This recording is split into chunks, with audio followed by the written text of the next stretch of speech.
Hello everybody. Yeah, so we're back on Bounty. We're in a $11 Mystery Bounty. That's going to run, who knows. Let's just see where we are on the stream. If we can find it.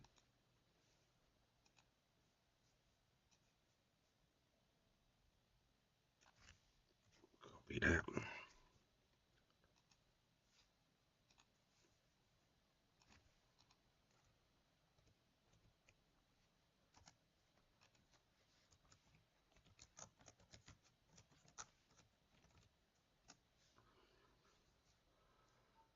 You never know, we might pick up a hunter. Someone's scoping. That's what I expect we'd pick up on the new people's front.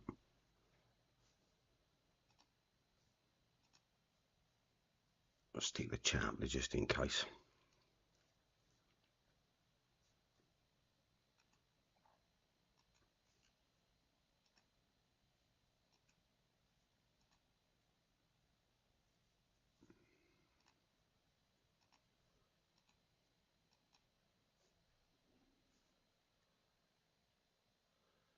So we start broadcasting, I think about 10 seconds. So you can see that's about a 2-minute delay on just the broadcast software, and then YouTube itself has got another minute or so delay going on.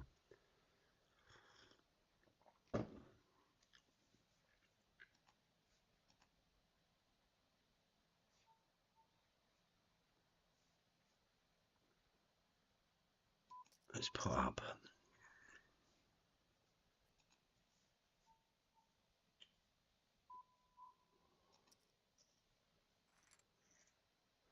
Just a quick takedown with a freeze.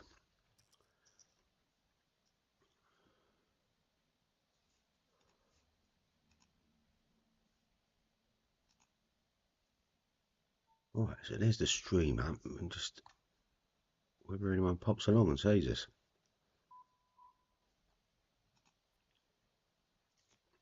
So we just wait for hands again, and positions really. Not sure what we'll talk about tonight. Probably something boring.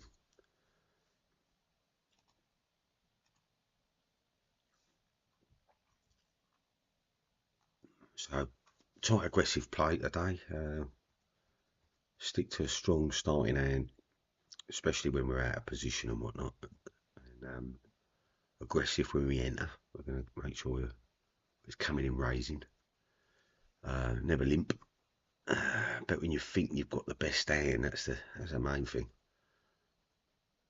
Making sure you're getting value out of your hands.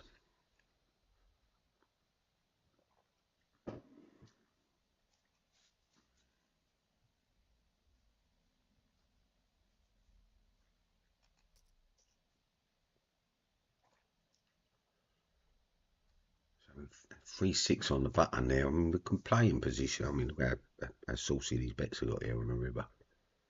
Someone's saying they got the straight. Someone's saying they don't believe it.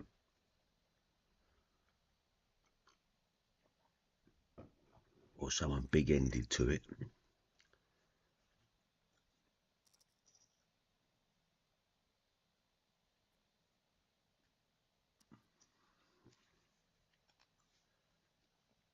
Do we think he was a bluff? Yeah.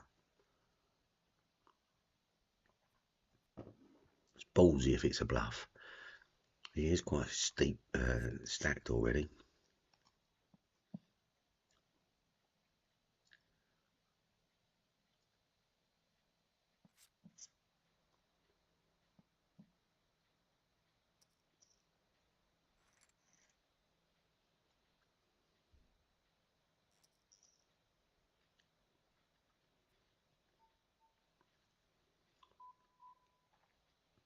I think we're open at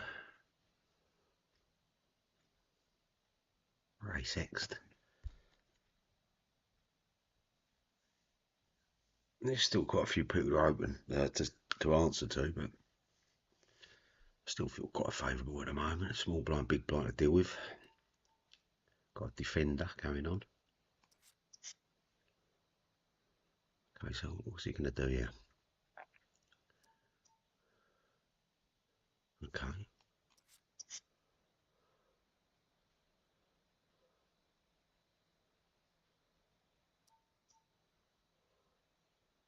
I'm just going to shove it all in and see where he's at. Jack, he turned it. What a wanker. Jack fucking 7. Holy shit. Let's not get into that anymore. Bad play already.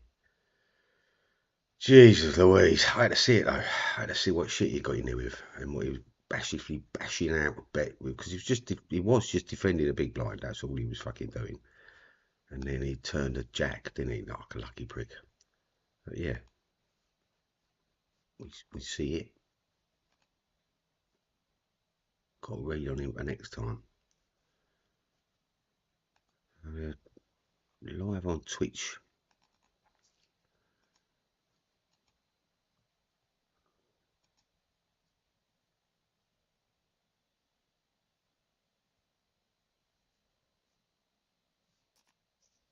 So let's have a look at live on Twitch.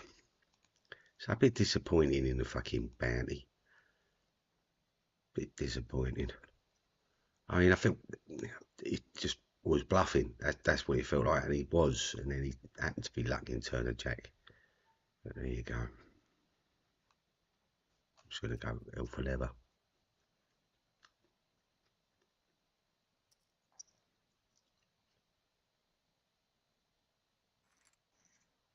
Yep. Standard.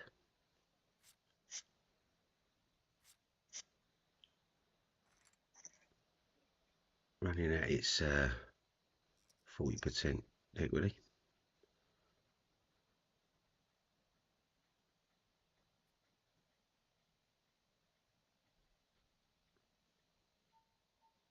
We'll do the same with a King 8, shall we? We're going to run into here something massive, don't we? Let's just answer it. Nope.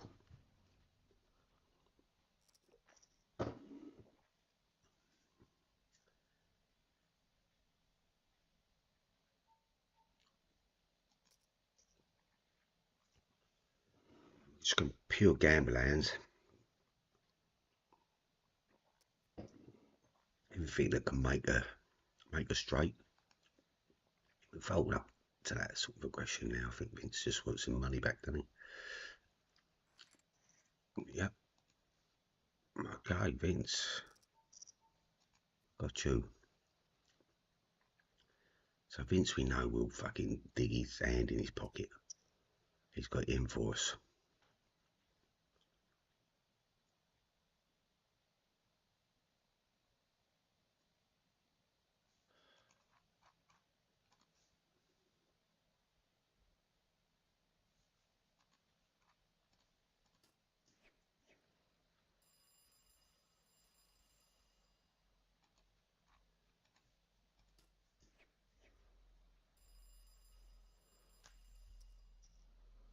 Knob jockey. You just press the sit out button if you're going away from the game. Don't have to go all in and walk away, do you? Turn your phone off, you knob. Other people playing.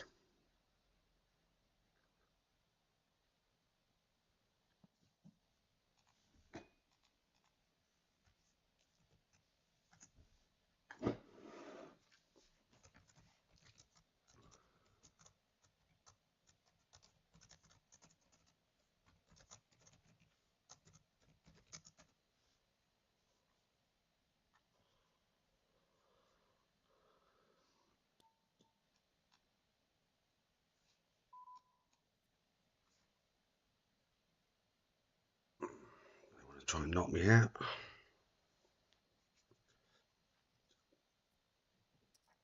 Yep, I got one.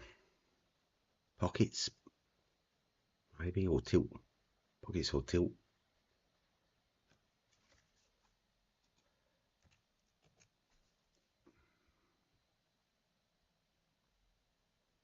Hopefully ace queen or ace jack or ace 10 or something. Lower than us. No pockets. There's pocket pairs, then we've got overs. This is aces. We're in trouble. Oh, come on, you knob. What are you doing? Yep, we got one. Jacks. We got over. Oh, don't get angry, Dan. It's just the logarithms on a game. Lucky band chop. Why is it when I have jacks live, they fucking go down time and time and time and time again? Yet when you're facing them on a computer game, it's very rare you win. Fucking lucky band shots.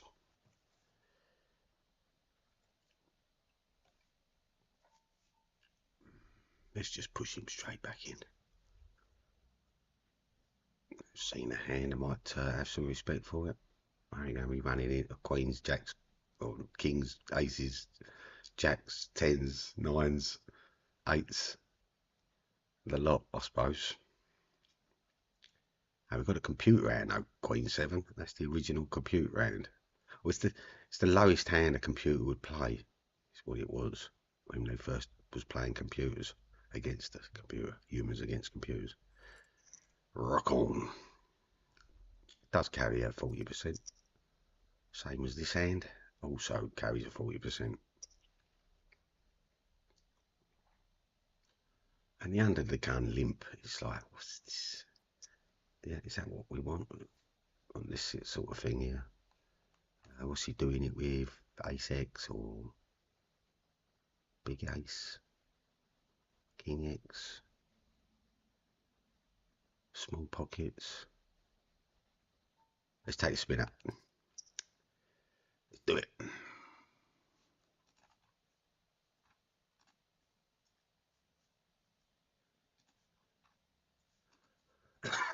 Ace Queen, it's monster. Oh, go on the art. Go on the arts. That's the way to win it. Nice. Jack King. So he came in with premium then, didn't he? And the game just shoved with Ace Queen. No hanging about with him. Playing premium up there at the moment, Vince.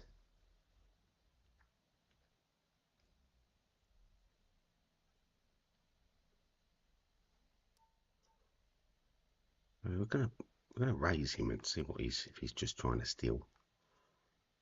What sort of hand he's got. Like, you know, I'd expect him to have Ace X here, Ace Queen, Ace King. Is he gonna shove it over the top? No. He checks with betting.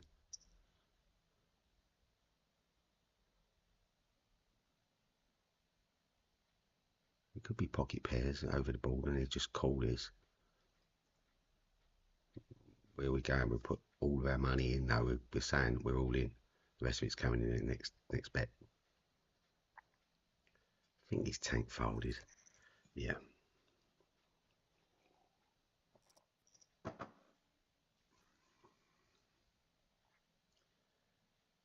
Let's have a little push of Vince this time. See if Vince wants to play. One time I'm going to get involved again. Position, there he is. Okay. Go on then, let's pot him up again. See if Vince comes in. We're going to see a squeeze. Yep, okay, all in. Go on then, Vince, what you got? 6, 7, 10s and the Ace 4. Go on the Ace 4. Come on, Ace 4. Get in there. So you take 2 of them out at once. And yeah, I mean, I'm in full gamble mode there, really, aren't I, ladies and gentlemen? You're, you know, we're playing a hand that runs at 40% at best, and it really is a coin flip. When you know you win a 60-40 coin flip, really. But yeah, I've always said any 2 cards. It's 50-50 in my book. So, but not when there's free roll going on, and but it just goes to show that you can sometimes nip it in there, nick it in. So I think that's put us second place. So I'm not hanging about.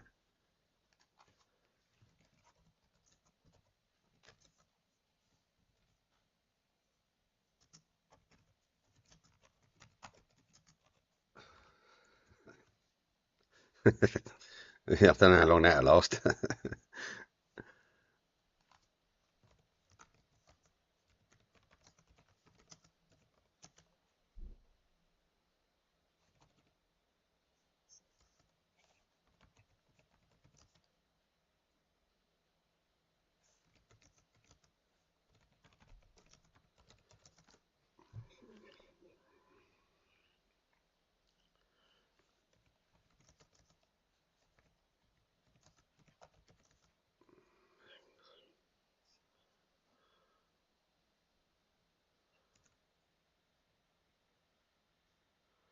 Easy when you hit them big games. Only got to win one of them a week, I reckon.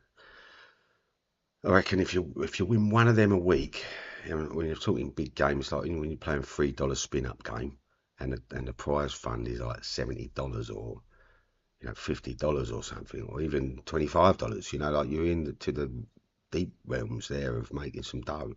So if you can just win one of them a week, I think you cracked it. I think it's a win-win. It's a grind though. Oh, I don't know if I can grind it. It's a grind. I don't mind sort of tournament play because you settle down. You get used to a table. There's play. There's manipulation, all that sort of stuff. But when you're coming into that spin up, it's just hand after hand. It's just you are literally just spinning up. It's like it really is a coin flip, I think. And I'm like to test it out. I have a theory, and I'd like to test it out. And it would be that it's the all-in bet right across the board for every hand you play. Now, hand selection goes out the window, doesn't it? You're just going to be any two cards, and you're going to be running up against everything. But then you're playing the odds of any two cards random versus whatever. And some those odds are not too sad, are they? Some of the odds are pretty close to 50-50. 7-8 suited, running up against the king 10 off. I think we're about 55-45 or something. 50-45, 5% split. Oh yeah, fun stuff. Fun stuff.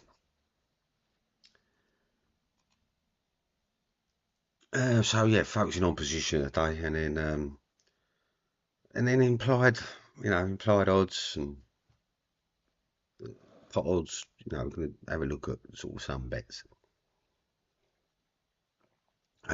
Just going to avoid chasing all the jaws down, but not all.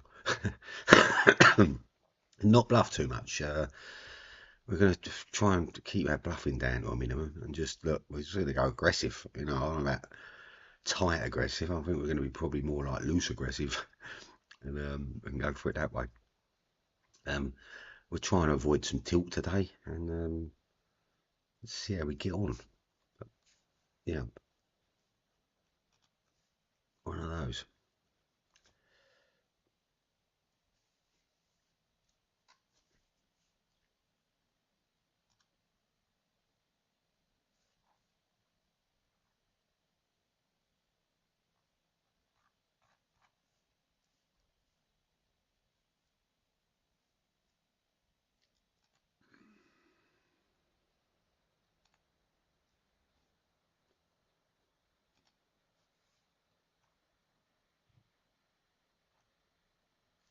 Right, so yeah, I mean, let's have a little think of.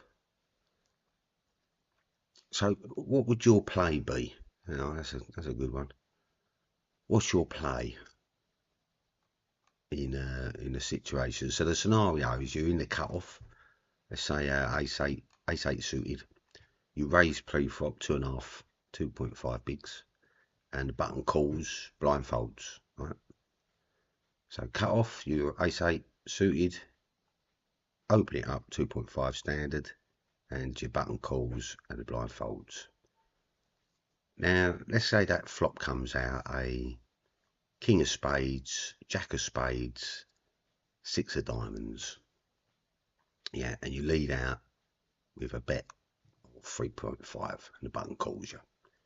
And the turns are 3 of club, and the pot is now at 13.25, and the big blind, you check, and the button now bets 7 bigs. What's your play? You know, now, obviously you're calling here, aren't you? You're drawing to the nut flush. You know, the equity there is through the roof, isn't it? And so it's extremely valuable. Now the pot is at 13.5 bigs, and your villains, you know, the villains bet 7 bigs into that. Now 7 bigs to win 20. That's 7 bigs plus the call. That's in there. So yeah, we're winning 20 big blinds basically, which is that's roughly around about 35% of the pot odds. So that's 7 divided by 20s. It's about 3.5 or whatever. 35% pot odds. The flush draw hits around about 19% of the time. On the turn river, by the turn river. So we don't have immediate odds purely on the flush draw, but implied odds. If we hit the flush, we're going to win a massive pot. We've got 2 blockers to the nut flush, obviously, and we block some of them strong hands as well as a bluff or semi bluff there. So it's always a great hand to dig into, isn't it?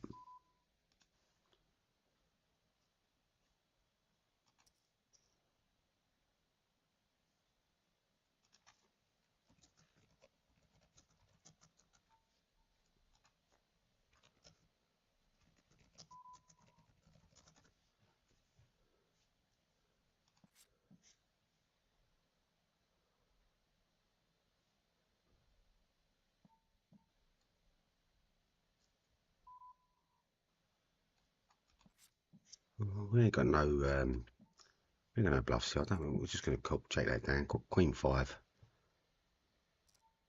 under the gun. Queen 5 come in there. What was he thinking? I know it's a bounty tournament, but it is something you've got to be a bit more hand selective, haven't you?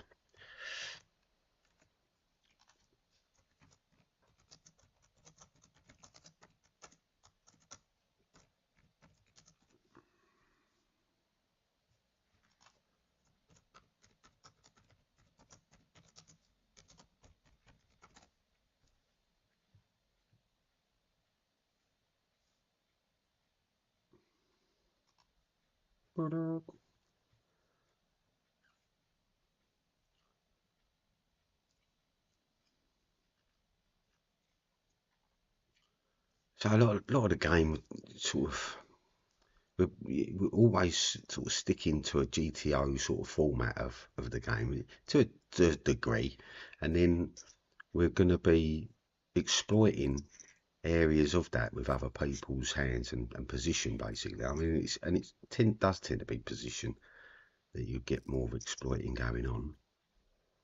So big blind only here. We're ace flushing. I mean, we're not really going anywhere off of a raise or anything. Vince might want to try and get some chips back. He might want to be stabbing in a minute. Who do I think the best poker player is in the world? I mean, I don't know.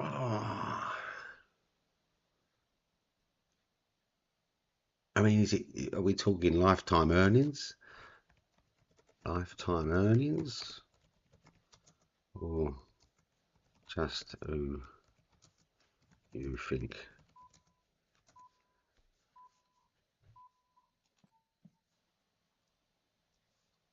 I think we can check over to our villain, see what he's doing on a 9-8 board. He's got his king out now. think we're just test betting. We're betting on the 4 and hopefully draw into an ace. Not sure where he is there with that. I think he has got that king. Let's just see if he has. King 9. It's King Jack here. King Queens. Feels like a value bet. It feels like a value bet. It probably is a value bet.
Yeah, who is your best player? Who do you like? What's your style?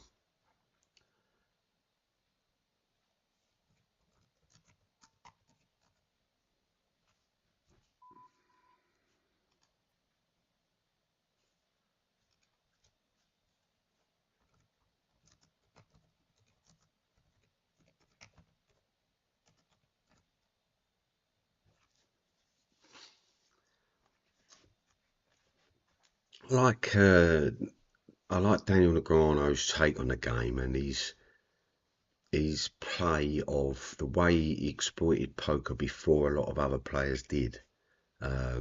He was already playing those hands that is the exploitive poker hands, and like people strangely playing.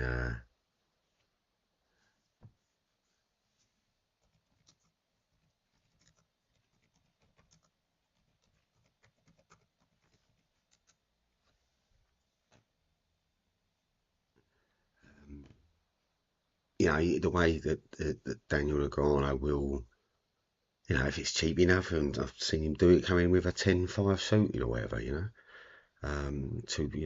got the straight blockers, he's got straight makers, straight blockers, he's all over it. And then I've seen him rep other hands just because it is him, and they put him on those cards because it's him, and the straight's there, and why else is Daniel Negreanu betting like that? I don't know. I feel like if you had your chance to play these people, you'd just find that they're just normal people like me and you.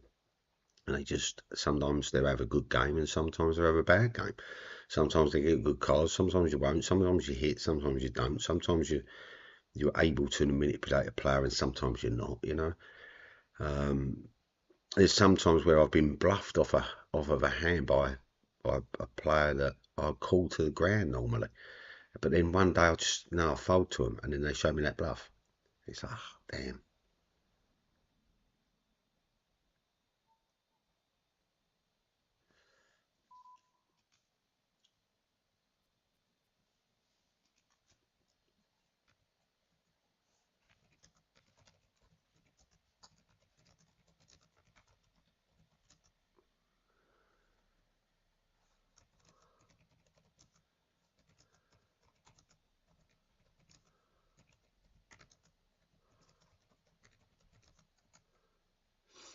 Yeah, it was just weird. That was a weird thing with the Phil Ivey thing, card skimming or card skimming, or whatever it's called. You've got a cut of the card it's got a slight deviation on a certain side. You can tell what it is or whatever. And he he took a few quid out of some casinos, didn't he? Till they put a stop to him. What we got here? No opens. We're just gonna open it standard.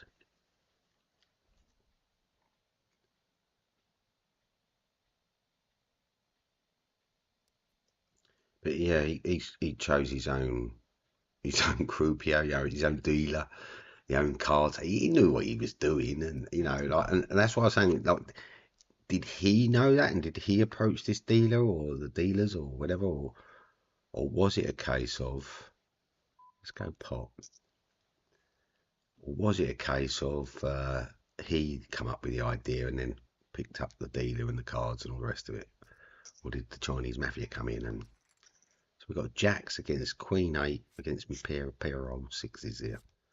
I need these eight. Oh, we got a six on the river though, but it does make the straight there for him, doesn't it? Holy moly, we've got a little bit of insurance. Oh, wow. Wow, what a run out.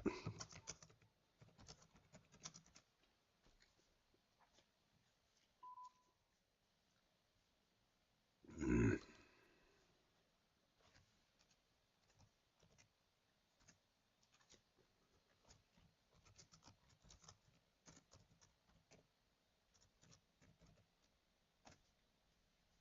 Live on YouTube. Yeah, it was a weird one with the Phil Ivey case, and then the weird one was that they took him to court in, I think it was Florida. I'm not sure it was Florida or California, but either. And the gaming thing states that you cannot sue someone for loss of monies at gambling. So even if you find them to be cheating, you're not allowed to claim for your money back, like through law, actual law. So they they were screwed. They couldn't get no money off of them. Who's the guy? Who's the poker player? Who's the one? Who's the poker?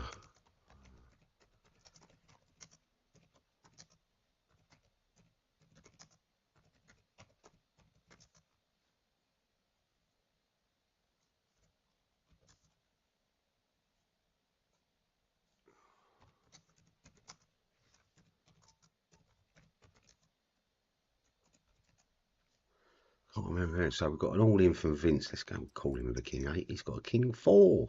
Bless him. Bless his little cotton socks. Unlucky Vince. Unlucky Vince. Ta-da again, Vince. Bye-bye. Second time of the day. He's going to hate us by the end of it, I think. I can't think of the guy's name. Is it Chris Polsky or Poloski or something like that? He was. I can't remember the woman's name and all. She first spotted it. Him doing this weird thing of where he used to sort of look in his lap, and they realised, someone realised that he's probably getting the TV feed, and he could see all their cards, and because they called him the Messiah. His nickname was the Messiah.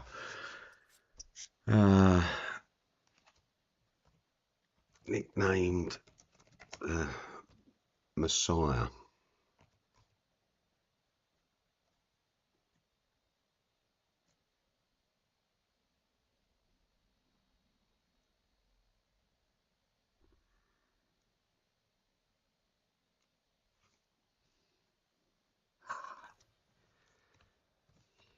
Yes.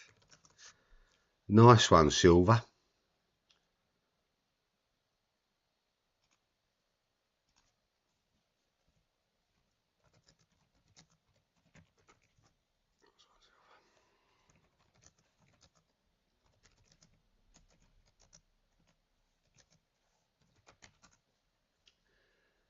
Yeah, it was the Postal geezer. Fucking hell. What was he? Mike Postal, yeah, the infamous. Oh, we're getting pushed here from, where are we on? There's a button. Button's having a little push in.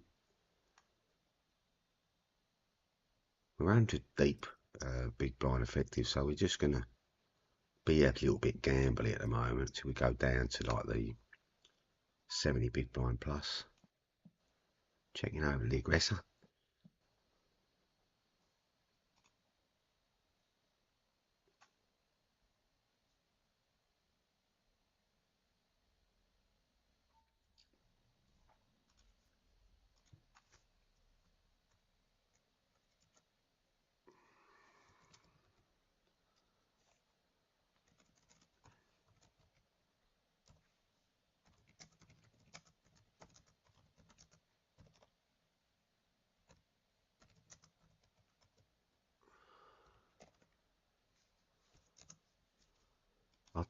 I thought they got some money back off of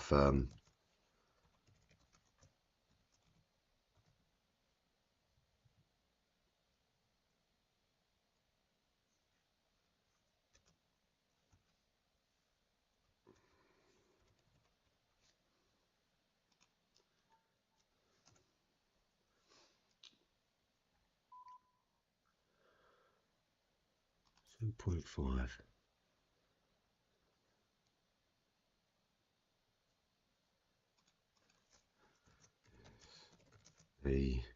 I think it was the producer.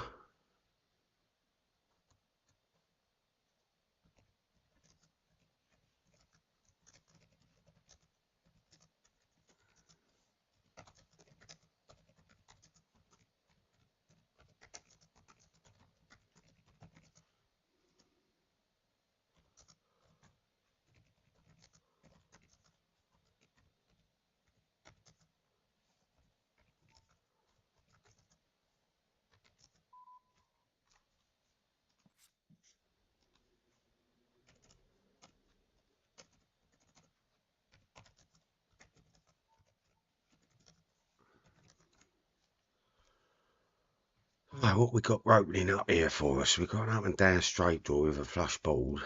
We're going to call in, see what goes on. See what Pedro's like. He's already shown his aggression when he's on the button a second ago, so he might be just doing it on the cut-off here. And the 9 just not very nice at all. Could have been the 8 of spades, couldn't it? Or the 8 of hearts or something. I don't think we're going to call into that board at all. I mean, you can't even say he's bluffed it. He's not, has he? He probably had it from the flop, and now he's hating it that someone else might have it.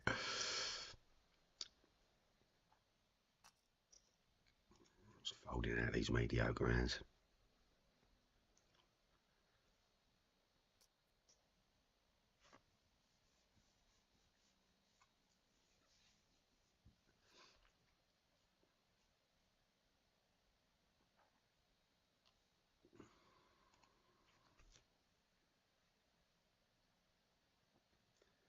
Mike Postle, he did pop up in tournaments and stuff, didn't he? He did. I'm sure he resurfaced a couple of times. Geezer made about, I think someone else added it up at like being about 250k or something ridiculous that he pulled out of them cash games, and they were only small cash games, but he was pocketing massive amounts each night. You'd just been on to it, wouldn't you? I'd have been on to it like a shot. I don't think I'd have been able to sit on the table that long. I don't like the position. I think we're just going to fold out.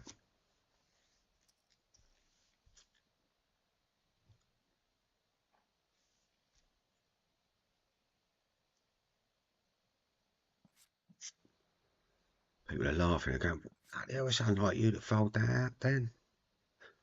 Yeah, I do fold sometimes. It is. I do have it in my nature sometimes to fold.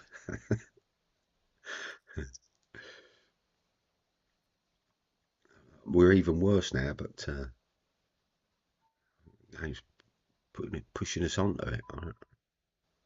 We've got small stacks around us. Let's just see what goes on with an ace-6. Back on the gambling mode now. Should have used it on the cut-off with the ace-5. No, we've got small stacks. I don't know if you've got a defender going on.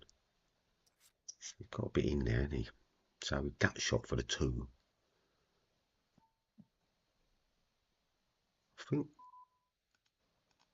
we can bet a continuation for the 2, and also got the king on the board. All right, fair plays. Got 5-3 of you. No, I think we overbet that, didn't we? Yeah, outpriced our punter. Should have let him want to bet again. Maybe just check him. I thought we maybe had a small pair or something. Okay, let's just get out of there.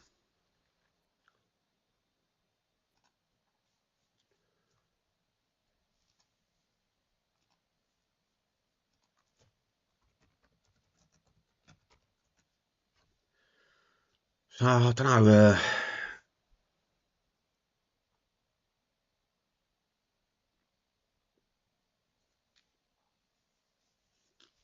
Mark Darner and Jonathan Stober on their first World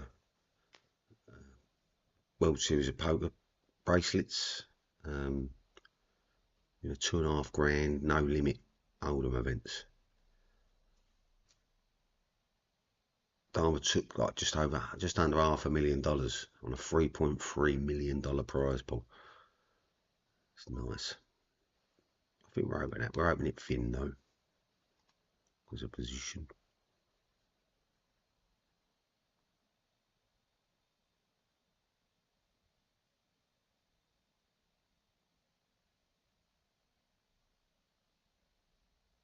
Jason Kuhn is leading the 50k high roller event at the moment, and the 100k high roller event is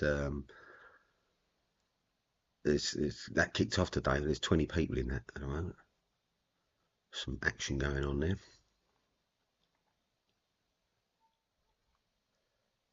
Checking this board.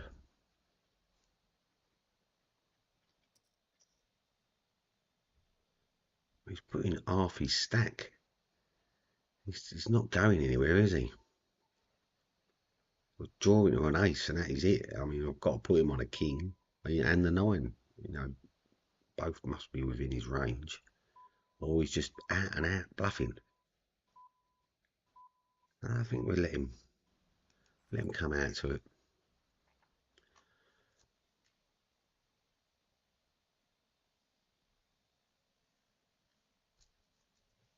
So yeah, there's a bloke at the online event at the Venetian was caught allegedly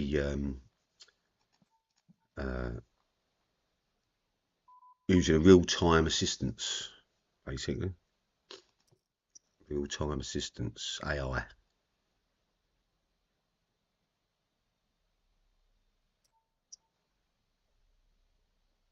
Right, the jack. We're going to check it. See if he wants to bet into it. Queen jack's there with it, isn't it? We're not letting him come off cheap like one big. What the fuck's that about?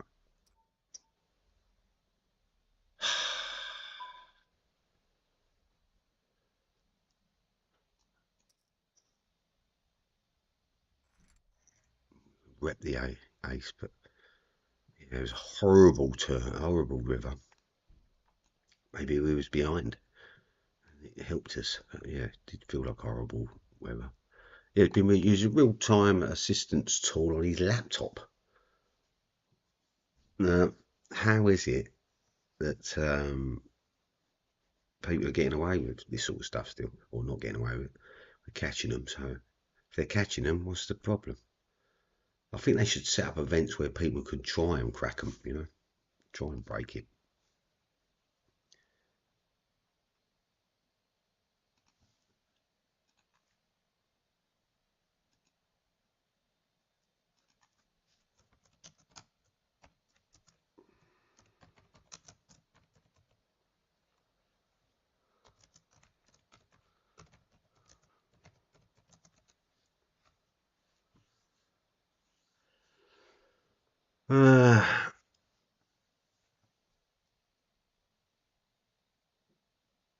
Donkament or tournament?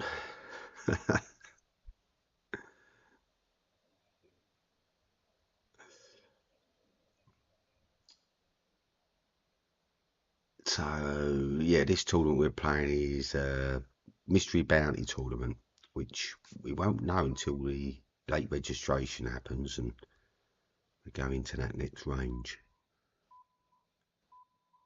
We're going to open to 6-5 as a bluffing, semi-bluff hand.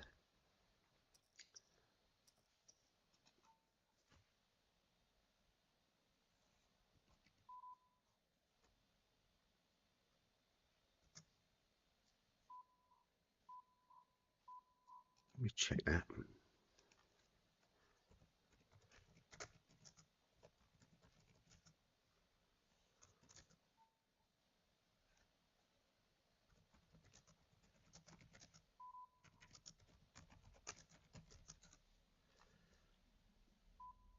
Cut shot on the 4, it's cheap. Now we can open that. The ace down. Oh, we're getting called. We need that 4. Nope.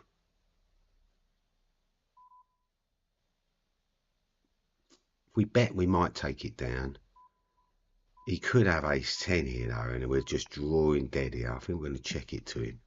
He bets we maybe could come over the top as a bluff, but I don't like it. I don't like the position at all. We're going to fold it. Bad thing.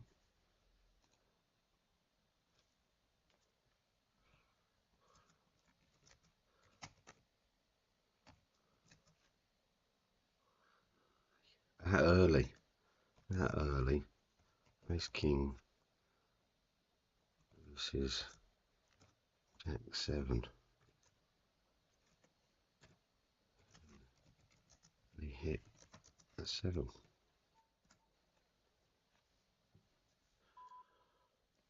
Yeah.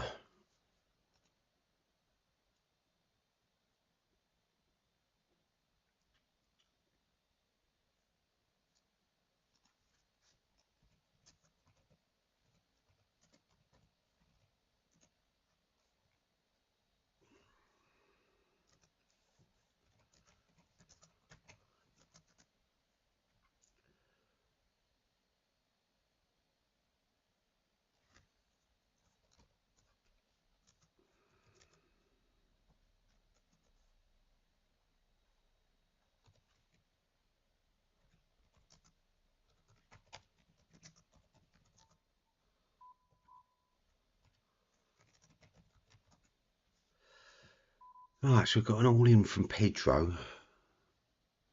We're not going to. We've got him opening, trying to isolate already, so we're going to just float it. Should get all floating. Oh no, we've got an all-in. The short stacks like that, we've got to say it could be like a king X or low pocket. Don't know what he's doing or what he feels. I'm not sure where this person's going. I think maybe they're looking at the bounties. I think we're just going to let it go. Let that one go.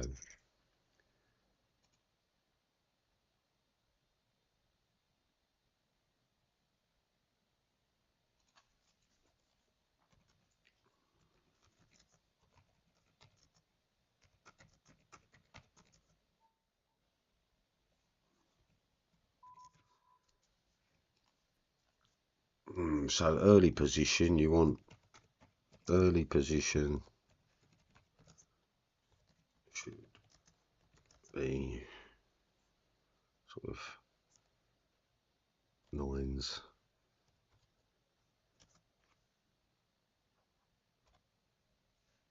6s if short ringed.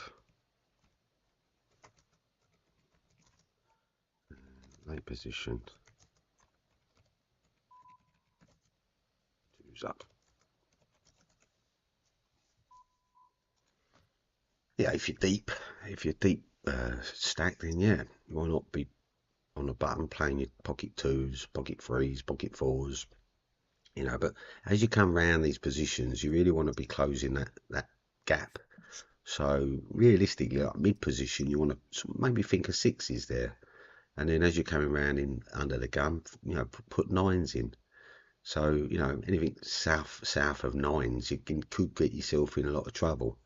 Early position, you're going to get over pairs to you. You're going to get ace kings, ace x's, king x's, all these sort of hands, even the jack 10s and all that sort of stuff. is going to end up dominating you on particular types of board and that, you know. And all you'll be hoping for is like a four to the straight, you know, a straight run out or a flush run out or something.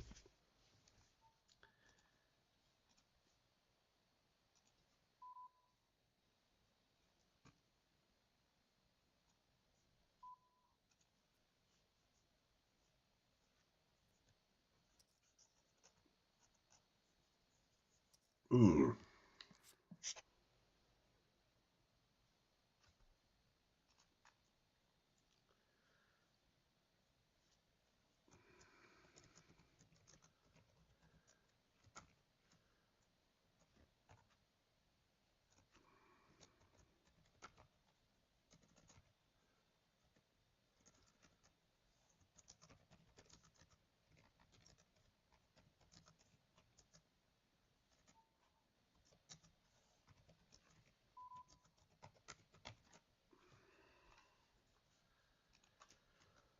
So we're going to watch the blinds a little bit now. We've gone past our 70 blind sort of marker, so we're now into sort of mid stack range.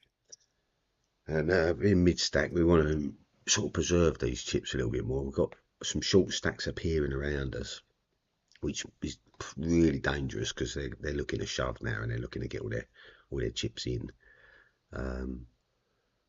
It's also a good time to sort of look at getting chips because we can, with premium hands, we can take down a lot of these all-ins. Where they're going in light with King Jacks and, you know, King Tens and all that sort of stuff. King Queen, you know, and so Ace X hands can stand it quite well. All your pocket pairs are massive in this sort of time in the.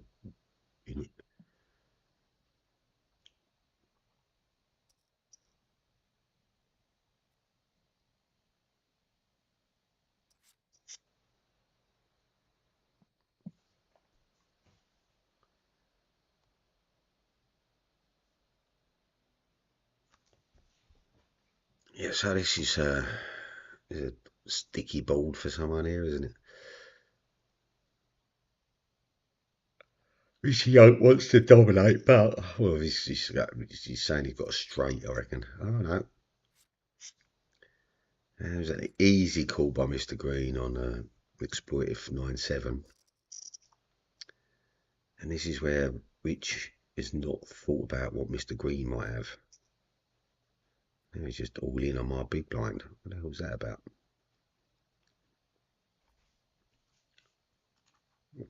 Fucking show me angry face. Oh, here we go. We're being dominated probably, but we'll be calling. Yep. Jacks. Oh, we've faced Jacks about 4 times tonight already. Where's the 6?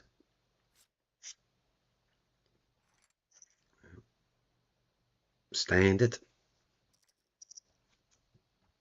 Kept old Rich in the game, didn't it? Little knob.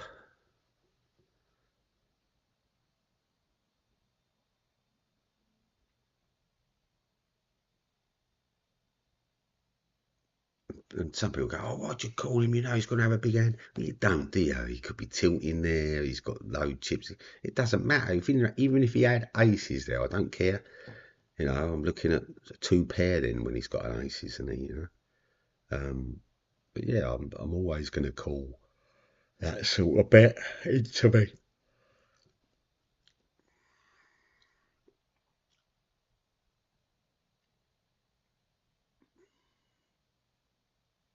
I'll be often making that bet myself with a 10 Jack or something, or Jack 9 or something, you know. So you can understand why I can call him.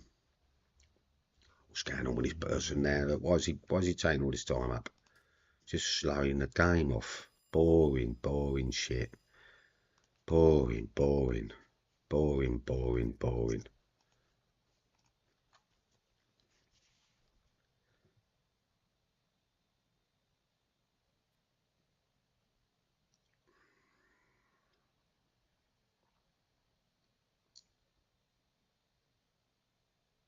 Oh, for God's sake.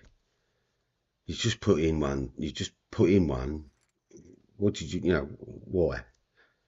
Did you have an hand? You will not have any 2 cards, Mr. Green, is it? 9-7 specialist.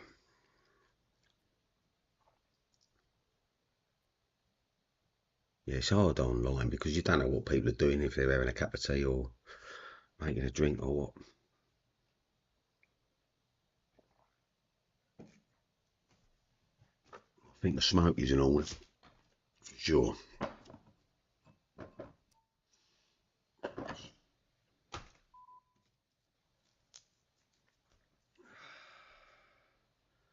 Don't like Mr. Green doing this constant limp. It's not nice. Nice. It's a complete weak position to be doing, to be limping anything in poker. Without these players in the game, where would the game be? It would be pretty boring, wouldn't it? Everyone was playing it exactly the same way. I wonder where it's going to be in, I don't know, 50 years' time, 100 years' time. How far advancement of poker is going to be. Because we're all doing the same shit. There's only a certain number of moves and things you can do. So is everyone going to be up to speed by then? Exactly. Or is it just going to always be that there's going to be some people at one level in the game and other people at other levels in the game and that? What level are you?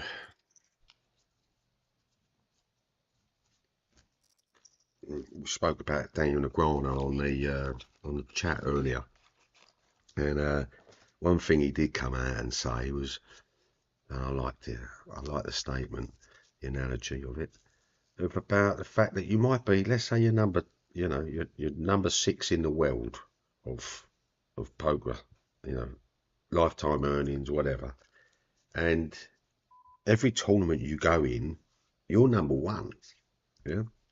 But then all of a sudden you're sitting down on the final table or on a cash table, or whatever, and you've got the top place man, 1, 2, 3, 4, 5th place men are on that table. You're now the worst player in that room. And that's how poker has a great levelling effect, doesn't it? And why people looking for soft games all the time. People have always said about the cash. Oh yeah, you should play cash. Well, if you can play tournaments, you can play cash, right? This is what they say. This is why I hear people saying to people all the time.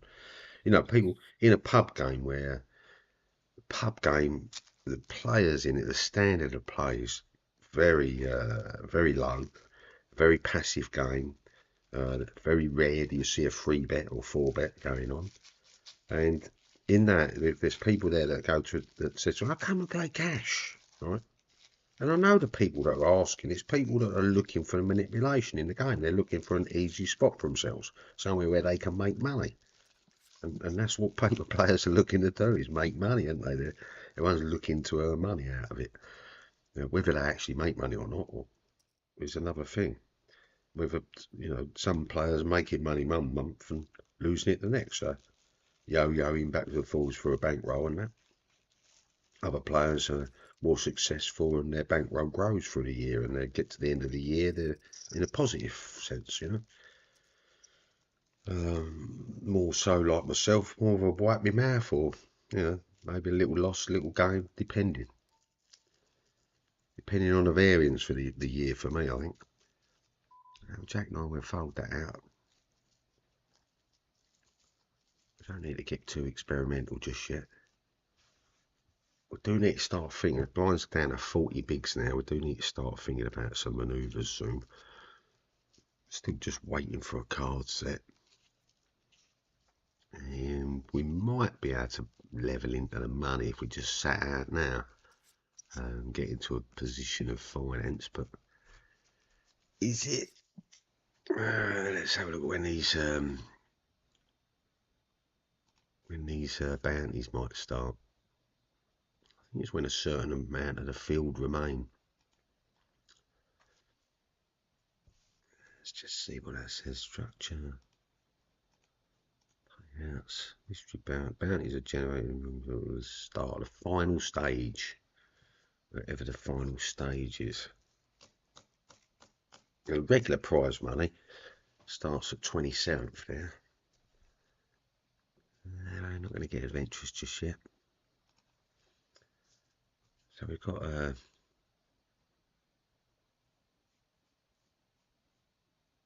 starting in a bit. Start 27th place. The break-even point is basically around about 8th place, 8th and 7th place to get $2 back plus your plus a ticket earning. So sort of double your money if you count the ticket as being cash. And the 7th place man gets a $5 ticket. So in theory you're sort of tripling your money. And plus you've got bounties to consider as well. So there is some decent sized bounties in there. Will come out at some point.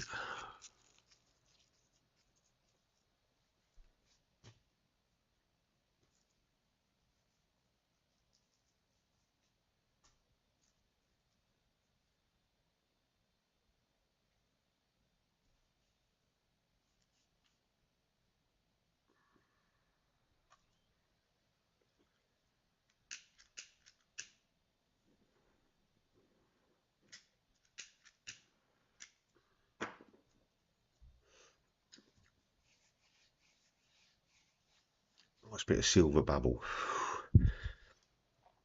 Right about now, we'll smoke some silver bubble. Right about now.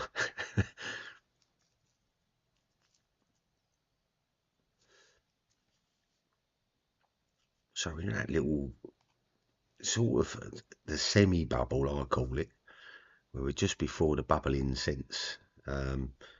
It's half the field needs to go, which will drop out on rapido once the blinds go up the next level. You've got people around now at 8 bigs. It's going to be going down to like 5. There's people there, and let's just look at his stack. His stack's at 50k. So when we look down our list of reprobates, we've got last place man on about 32k. Gut shot for this bloody 4 again. I'm not going to call 25 bigs for it.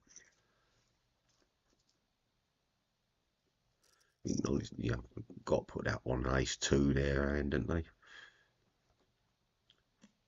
Just a real freak and played 2-3 or something. And all in.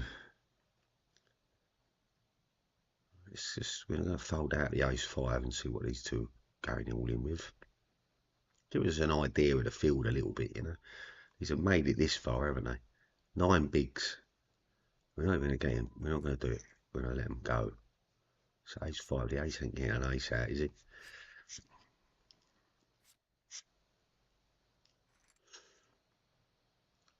I thought 3's had that. Now he's all in again.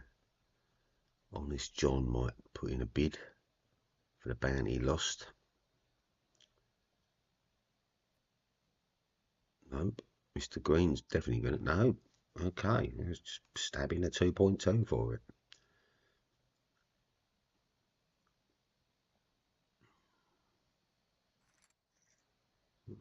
Ran into a King Jack.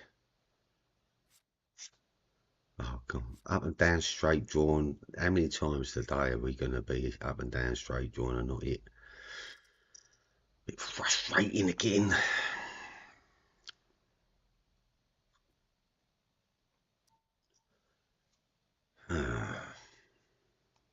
Mr. Green doing his limping again.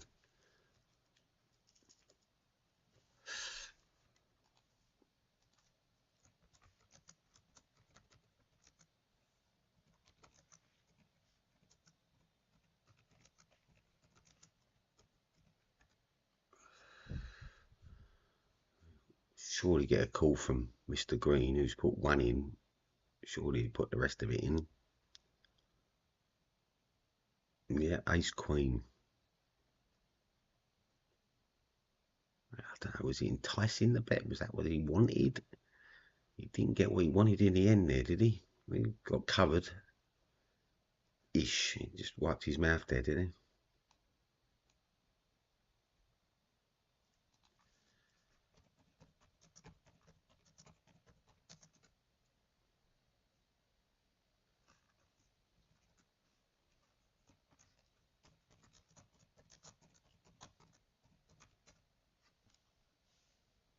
Come and see us, Mr. Green, and tell us why you're limping so much. These limps are just weird, man. Ace Queen you had then. You didn't put in any value pre-flop. You had to let other people do it for you. Which is always a bit weird. Especially in a bounty tournament. I mean, I know neither one of them could take you out there, but with bounties, if you put your bounty on the line, people do come in with mediocre cards to try and get it, which can put you good value on the table.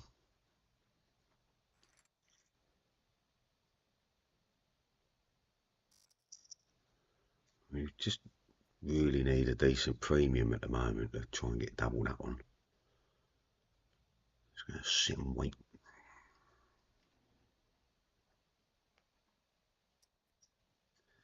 Limpy, limpy, limpy.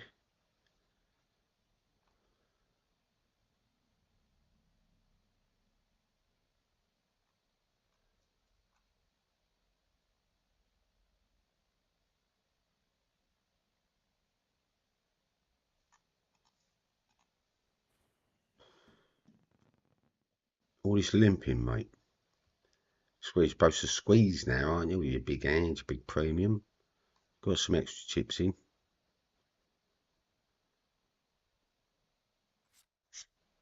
How the fuck did he fold for one big blind? Jesus Christ. Why'd you put your big blind in? Just confusing.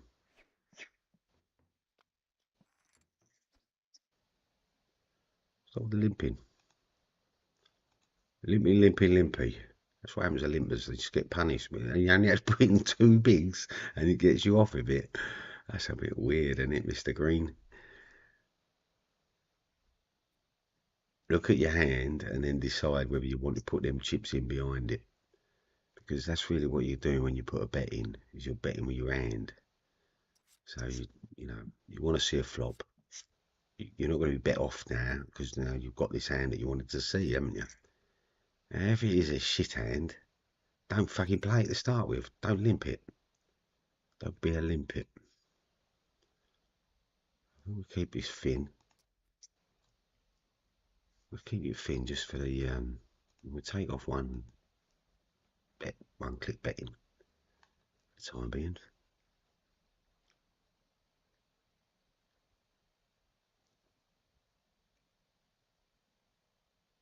He folded to one last time that he put in voluntarily. This one he hasn't had to put in. Sorry, it's in because he had to put it in. And then we gave him odds to call and he still didn't want it. Strange, Mr. Green, strange. Oh, got another limper.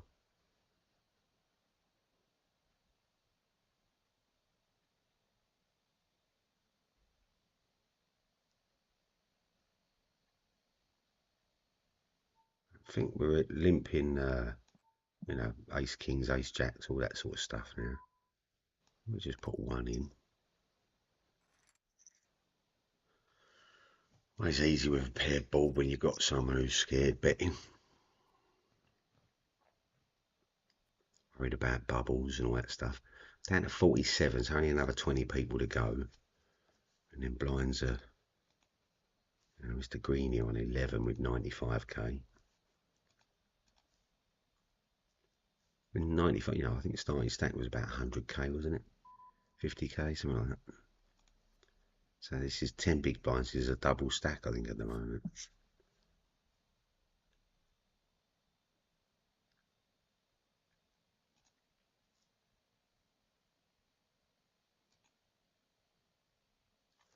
Come on, who's slowing it up? Jeez. The thing is, it's no good slowing the play. You want to speed it up. You want to see more hands. You want, you know, you want to get your aces as quick as possible. If you get them to every 220, 230 hands or whatever, you need to be fucking seeing as many hands as you can as quickly as possible.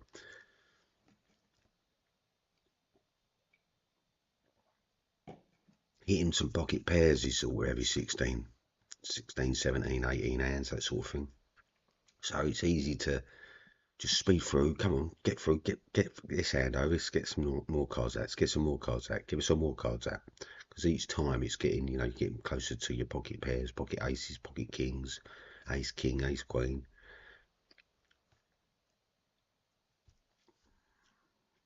Come on, Mr. Green, what are you going to bluff on? Well, you got the flush, and you didn't bluff it, you didn't bet it, and the pot's too small now.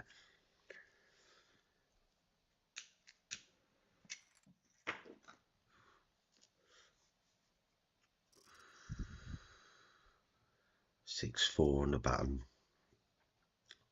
Got an early under the gun raise from Bird, who we know doesn't like a pushback.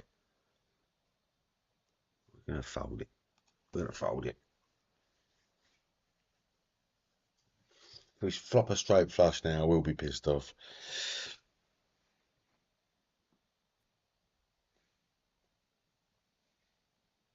And the hand has a good solid 40% equity, so it's good to you know, to get that realised.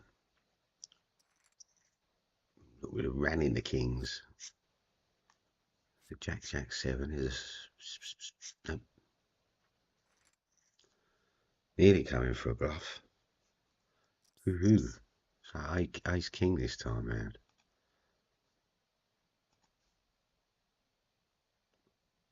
Finally sitting and waiting, got ourselves a nice premium. We're going to get some money in for it.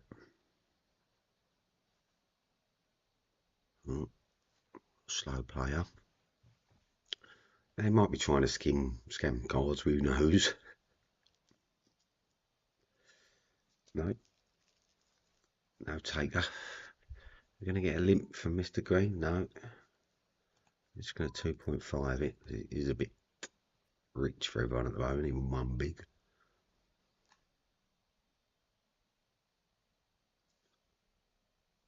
And reveal this whichever way it goes.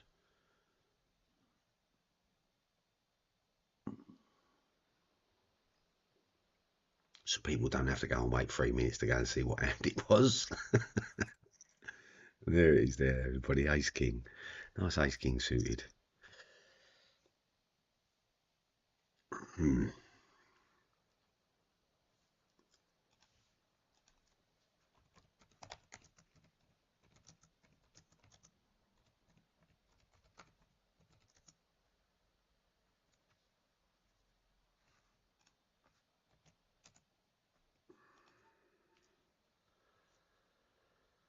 We talked about this hand earlier with a 5-10 suited. We ain't got enough bigs to be playing around at the moment, but that's the sort of hand that you can have a playing, swindling around with. You know, we can re-raise Mr. Green, put him in a horrible spot, or not. He'll go all in.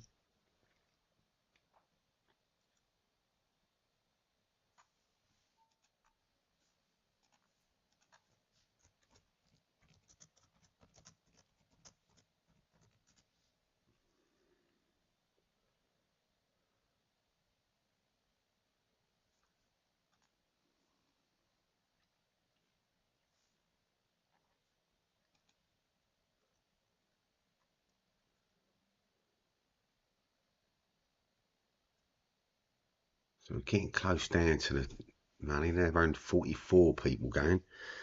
44 in the pot.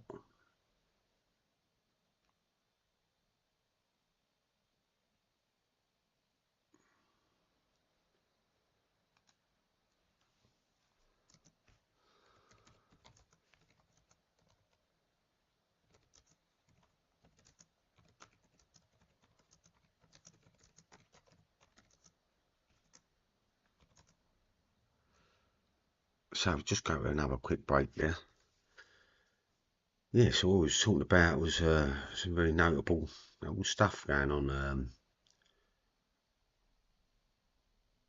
We were talking about Phil Ivey earlier. He's you know, he's in the front runners on a 10k pot limit Omaha.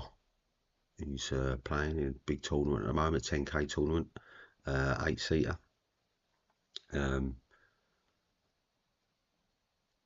Yeah, so there's a few things that, yeah, the World Series in full swing now with all the high stakes events heating up, and the first time bracelet winners are emerging there. And then there's this multi-million prizes, multi-million pound prizes, dollar prizes going on. And it's just, at the moment, it's all about the integrity of play. Um, that's what's going on at the moment in the world of poker, is this integrity level where people have been using laptops, solvers, whatever, to find out what the best play is, and it's just, I mean, if you're cheating in that, if you're using anything other than your head, I think you're cheating. You won't see me using any software. You won't see me looking up scoping players out. But I play players. I recognise them. I'll make the notes on them in the game, just to help me, because I'm playing so many different tournaments and so many different players. Gives me an idea to people I'm playing at the times, and hands I've got in with them. But when you scope someone and it tells you that they've got some sort of massive VPIP, or they've got this sort of leak going on where they're overfolding to a C3 bet, or they're overfolding to a continuation turn bet, or they're overfolding to this, or whatever you've got on them, right? That doesn't mean shit, does it? Until you're actually playing with them, and depending on how the moves are going, how's that person feeling today? Is the stats on there because that person's been playing free rolls and going all in and just absolutely playing like a rocket on a free roll game all the time, and that's the stats you're getting? Or is that person been playing, a nice stakes value, or what? The losses that you see of people, is it entertainment loss? Is it they're trying to make money loss? What loss are you looking at? Because when most people are looking at people's losses on a poker site, say, they forget to think about that player's been a member on there for 10 years or whatever, and they've probably lost, I don't know, grand a year for the first 3 years, and then all of a sudden they've come out evens or whatever, but then they're showing they've got loss on their account of 3-4 grand. So you really don't know what you're scoping at sometimes, but I suppose it does give you a rough idea of the people. I mean, it's when you start scoping people live, it's quite funny. When you scope someone live and you come up, you can see lifetime earnings 1 million or 2 million or whatever. Then you're playing against some great player, I suppose, isn't you? Great and good players.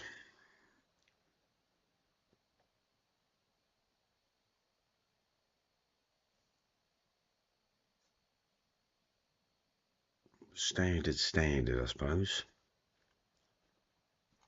Play is play, You play. Some people have been playing the game for 30 years, 40 years. They've got a very good understanding of the game.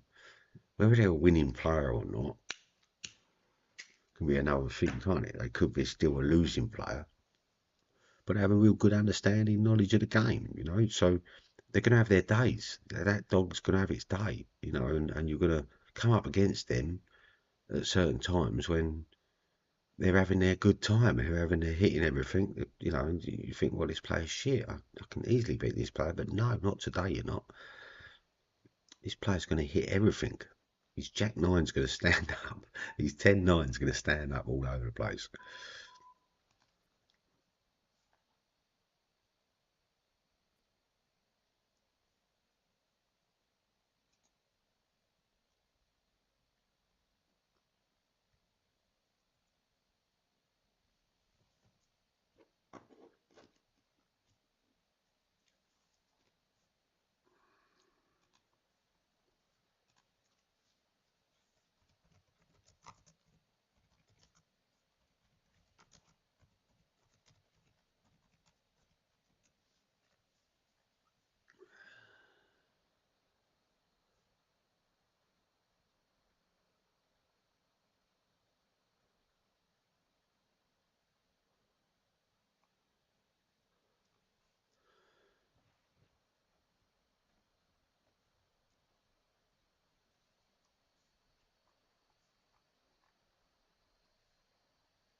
So when should you stop chasing a flush draw? You know, when do you give up on a flush draw? You know, should you stop chasing a flush draw when the pot odds don't justify the call? You know, so you use a pot odd comparison of the cost of calling to the size of the pot. You know, so if you're calling, I don't know, 20 into a 40 pot for a 9-out flush draw, you've got 19% to hit that on the next card or the river.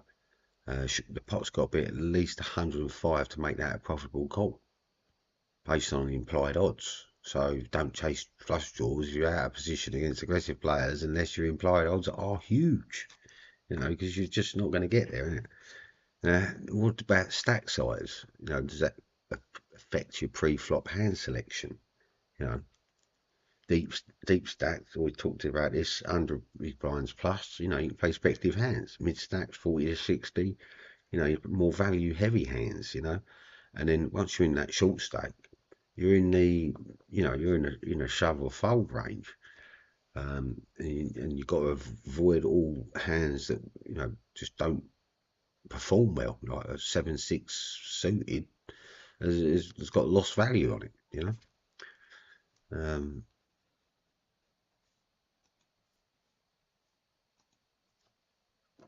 Stack size got to change. You know, how much equity realization matters what hand you can profitably call on and play for it. How do you balance that bluffing range on the river in a free bet pot? You know, should you construct your bluffing range so it's consistent with your previous actions? You know, so typically around a 2-to-1 value to bluff on the river. You know, you've got bluff with hands that block, you know, the villain's value hands. You know, like missed king queens when the flush's missed. Avoid you know, bluffing with hands that block the villain's folding range. You know, thinking combos.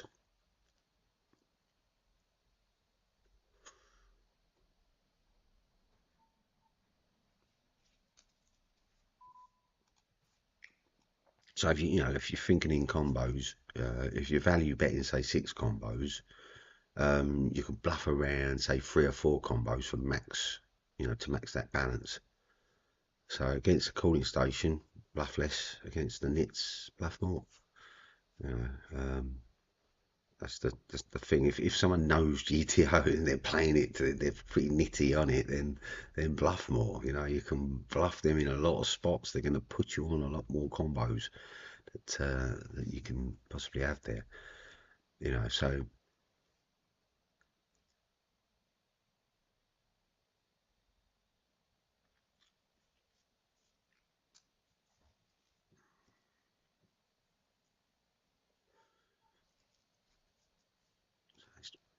bet up value.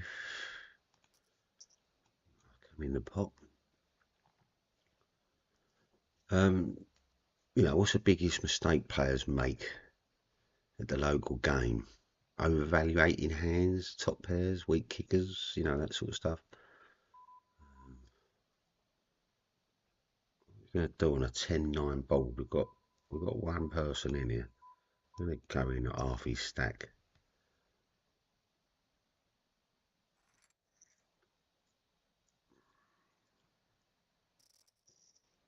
I think we had best hand, but we didn't want to come to a showdown there in case he triggers out a 7 or a 9 or so on a river or something, you know. Or he's got some sort of combo, straight draw going on. Limping too much instead of raising. That's got to be a massive thing going on in the local games at the moment. Calling down too light without a plan, you know, that's the other one. You know, like when you're calling down a hand that you're missing on, but what's your plan on the river? If a certain card comes, can you jam there? But you not. That's not happening on this local game, is it? Now, showing cards. Now, I like to show my cards to get inducing other players to show. Now, if they watch carefully when I'm showing them, I'm in small blind, big blind, I'm on buttons or whatever, you know. I'm showing these hands that I want them to see. I want them to see certain bluffs. I want them to see certain big cards so that they can paint a picture, and I can paint a picture for them when I've got different hands. I can paint different pictures depending on what I want them to believe or not. So I'm going to go stick to standard 2.5. We don't want to get in too heavy with anyone in particular just yet. Got a call on the button. We're out of position. Hopefully we get a pin out 6. Got an up and down straight draw. I think we're going to go right in for value and see if he wants to bite. He's got in here the bold he's going to call. Nope.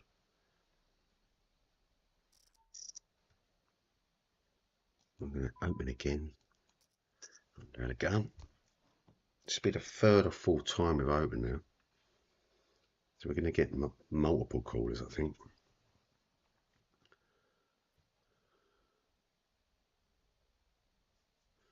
And we can say that the Ace-King's not raised here. Ace-Jack's going to be sort of in that bold range. I think we're just going to thin it down here. We don't know where we are in the game. We're not going to go anywhere just yet. Got a Jack for a straight. We've hit our ace. So I feel like we're good, but we're going to check it to him. Just call him down for anything. Yep, let him bluff. It's a nice size pop. We've got a snowman. We've got 17 bigs coming in limping.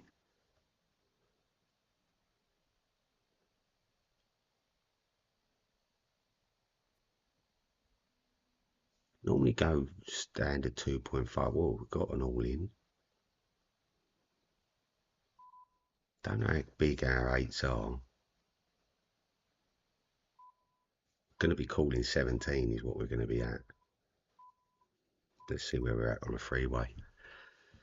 Don't like that. Oh, 9s. Jeez Louise.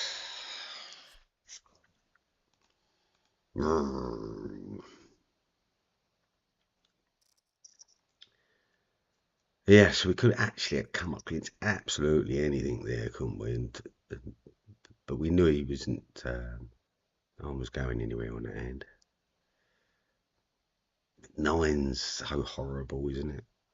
And it was marginal. The 8s were a very marginal call for us, but we was hoping for we go on our in for a penny in for a pound.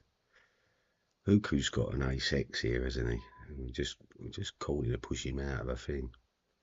I think we just wait for it. N Bird's happy as Larry. Jack King going against Kings. Well, we.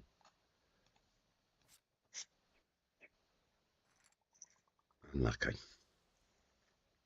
On the bubble as well, what are you doing?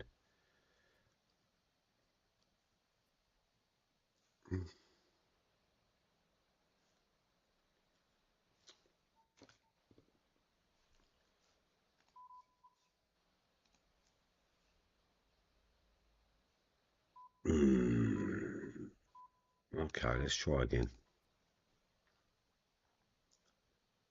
Regano, what are you doing? Coming all in?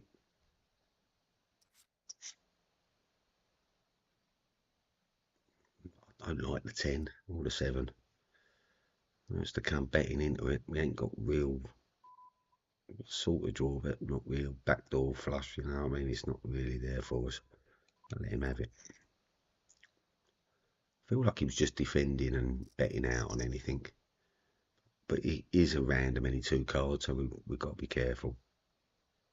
Especially this time in the tournament with 7th place, 33 people left with a 27th place bubble going on.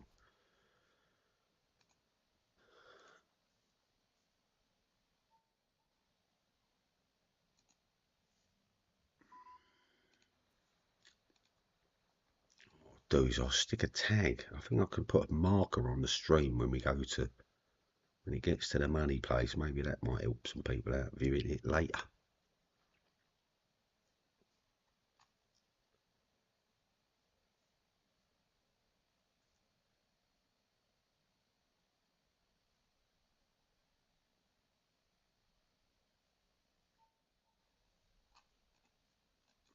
Folding out.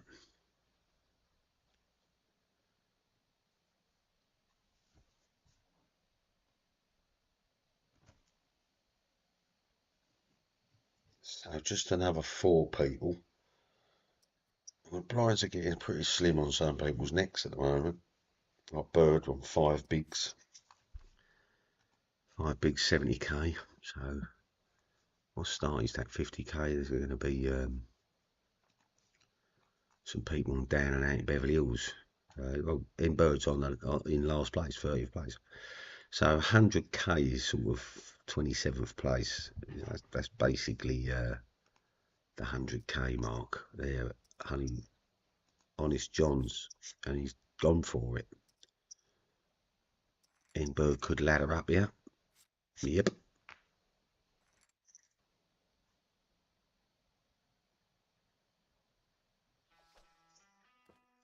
And here we go. We're into the Mystery Bounty stage.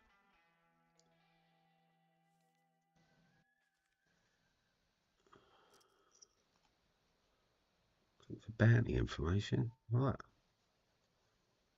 Oh, okay, here we go. We'll wait. So there's a $45 bounty, and there's everyone's in bounty range now. Six $1.50 bounties. There's six $1 $2.89 bounties. There's four $4 bounties, three $5 bounties, three $7 bounties, one $7 bounty, one $10 bounty, one $15, one $22, and one $30 bounty, and the big one $45 bounty. So I wonder where we're at. I wonder if the $45 size on my head because of the we're streaming against the Twitch people at the moment. Dun, dun, dun. Live on Twitch, no, live on YouTube.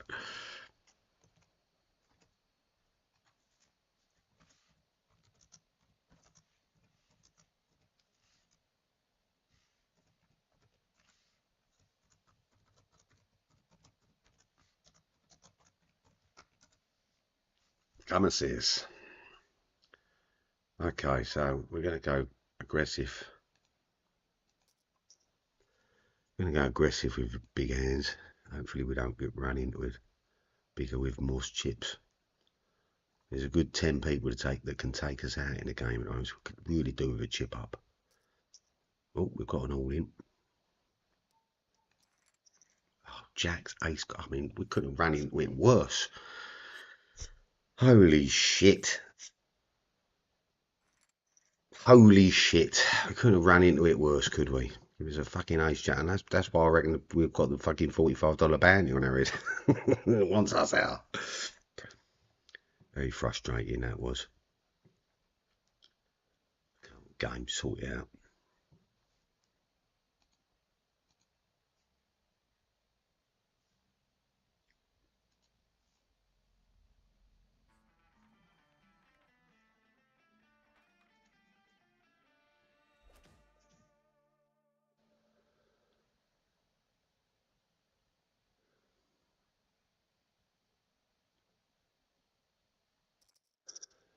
Yeah.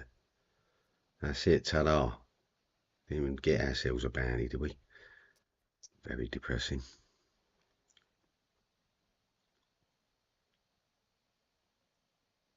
Ace jack, I mean, like, why does the game do that to us? It put an ace queen, pair of jacks, and an ace jack. I mean, come on, game. Just unbelievable.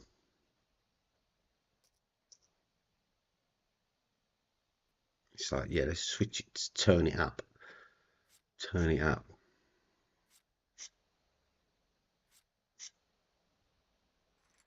Yeah, thank you very much. We're at £1.50 on ours anyway. So yeah, out of there, no bounties, very depressing, and waste of time on $1 now, 9 in our bank. Bastards.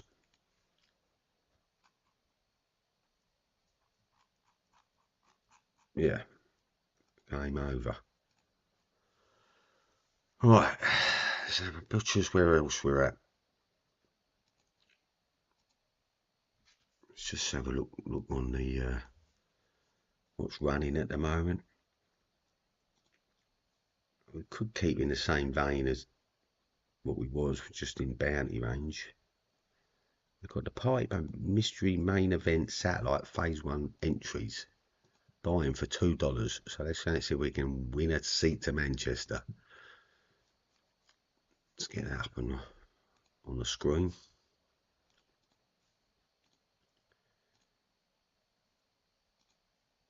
$40 bigs we're starting with.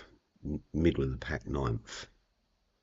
And this is a ticketed, so we're looking for bouncing to the next satellite to get our ticket to the road to Manchester. Manchester! Not even sure when the Manchester's on.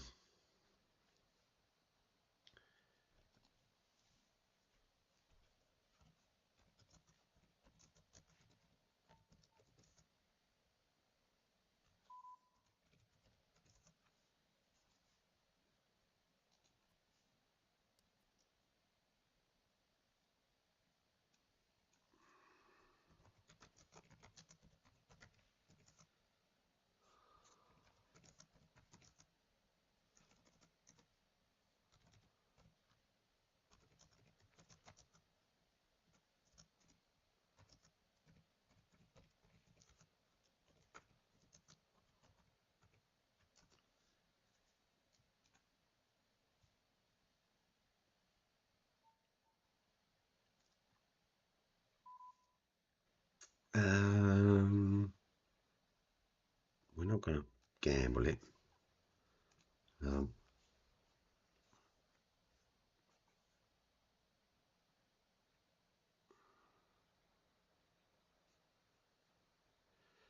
Yeah, it was just we went out, I think it was 19th, I think, on that last one. So I think it started paying out on 27 places. I think by the time we went out, it was about 19th or 20th. Yeah, but very poor still, it's just one of them things. I don't think I was going anywhere with the ace jack. To the early position, everyone else folded and ran a table and that, and we've got these two next to me, the button, small blind, pushing, you know what I mean? I'm always going to be, small blind, big blind, I'm always going to be rubbing that up, especially in a bounty. Always want to try and nick a bounty, don't you?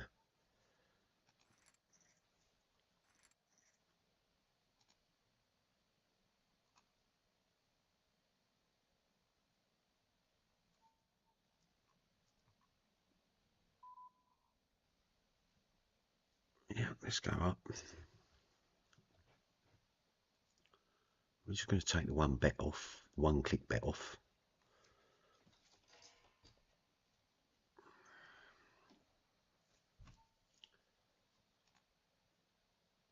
Oh, wow. Oh, wow. Small blind, big blind, another gun, Donald Finn. I mean, yeah, all right, come on, he's got it then, hasn't he? That's what he's saying. Okay.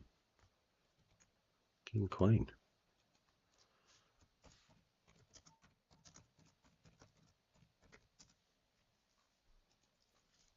Now Donald Finn.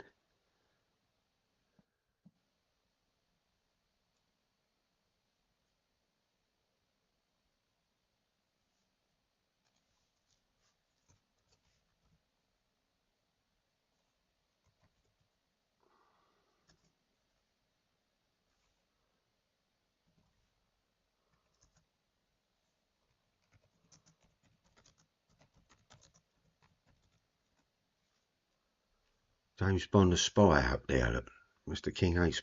What's he doing? Confused.com. I'm in a confused state already. We're down to 30 bigs. The game's on proper turbo nutty bastard one. So we're going to have to make a move in here really quickly, I think. What was we when he was King Queen? I think he was like ourselves, only King 10. So yeah, just probably dominated. And we've got Negrano 10-7 clubs. I know his favourite hand is the 10-7 spades, but let's play it like Daniel Negrano. I don't think he would have done that, but we did. We might have done. He is random. Probably won't want me to say that. It's random. I mean, I've seen his play though. He does have that. He has that cash random ability to him, you know. A standard open on Barry. We're at 2 pair. Don't want Barry going anywhere just yet, do we? So we want to keep it thin. I don't know where we are on that club draw. We're going to check it. Give him a free card. We're going to raise him now for betting. Okay. Just wanted to know where he was on that hand, but I also put him on bluffing so we can. Should maybe just call it and let him bluff the river, but if he comes out of club on the river, we're screwed, aren't we? So yeah, we don't want to play that for that. Do we want to float call this or raise him? I think we just float call it on the button. All big blind's effective. We need a runner. He's checked it through to us. We check it, his range is right through that.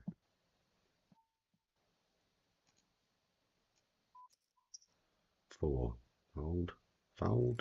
Yep. Don't like the ace, they don't like the 9. What was they into?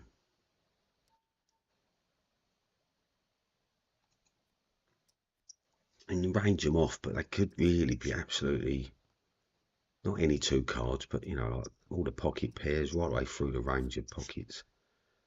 All your low pockets, everything. When people are 40, 60 bigs effective, they are playing, some of them are playing looser because they're used to starting games with 50 big blinds. So, you know, starting a game with 100 and stuff, they're probably over the moon, aren't they? So Donald's shown himself to be quite a rocky sort of player at the moment, tight range. Not played many hands at all. Harry's been folding well, limping though. Hinnock limped in as well. Well, they opened, didn't they? But yeah, didn't like the push.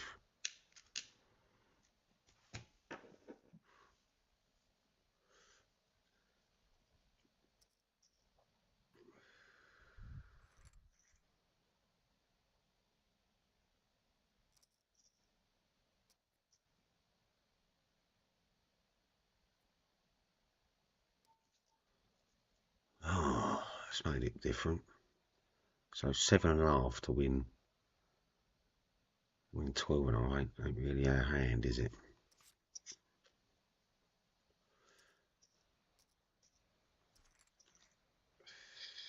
Jack King. Are we? Don't laugh. Don't laugh. It's not good laughing, is it? I hate it. 5 to 1 on 6 to 1 the money. Okay, what are you doing then? Are you bluffing a bit? Oh, we've got a bet coming in.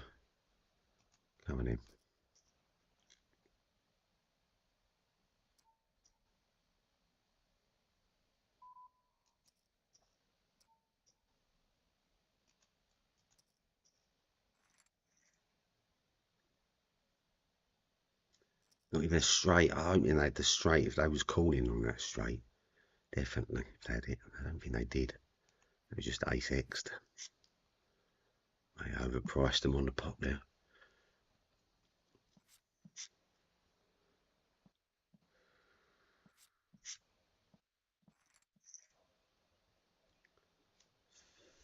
Ace X again.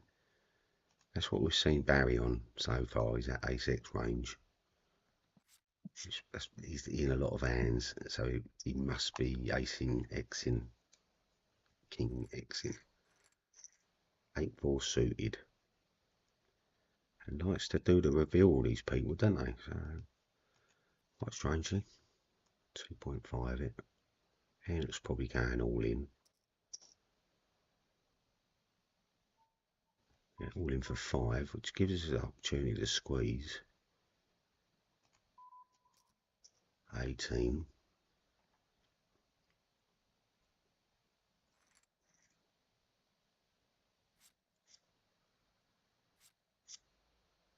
It's just tied it down, didn't it? Nice easy win. Always nice when you've got a nice big hand like that and no ace comes out on the start.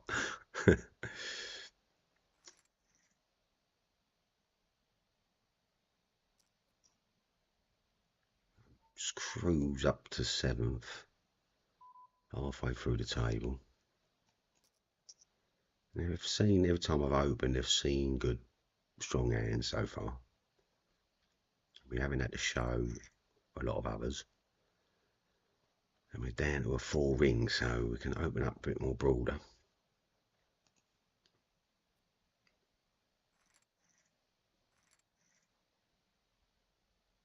Not as broad as 10-8 just yet. I think we can open a king 6 at the moment on a 4. Cut off. Should really be like a king 7 here, I think. But we've managed to pin out 6. Let's try and get protection on it.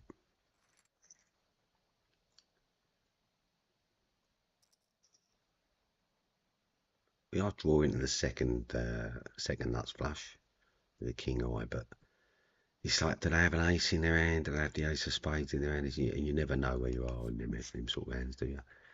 So we need the 5 for the straight here. He's making it cheap, isn't he? There's the flush. Maybe that's what he's making it cheap for.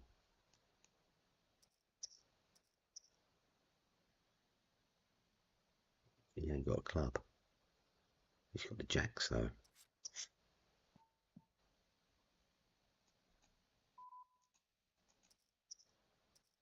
Oh, we've got a call, so he's got a queen. With 3 everything more than us. Oh, I think we've got to easily fold this out, haven't we? The whole range of it. I mean, he's probably turn a straight. Yeah, where could he be? He could be flush. He could have straight. It could be 2. He's got 2 pair jack queen maybe. He folded out, Barry.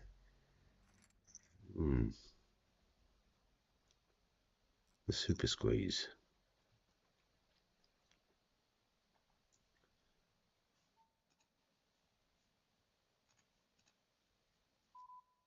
We fold that.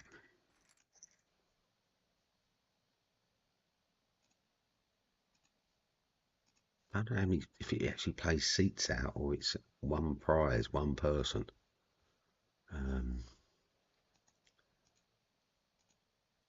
Qualification to day 1, basically. So I'm assuming it's when a certain amount of the players remain, you know. When 10% of the field remains. So we started with a field of, let's have a little look. Started with a field of only 29 people, so 3 people are going to get a place, 2 people. 2 people. That means we're going to make some move here. We've got double up on chips. At least.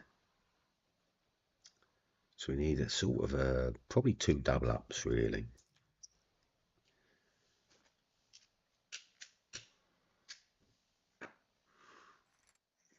Not enough joints in the world for this game.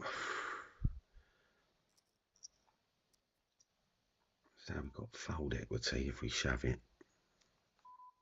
Just we've got our 3. Okay, we're 2 paired now. Has anyone got a flush?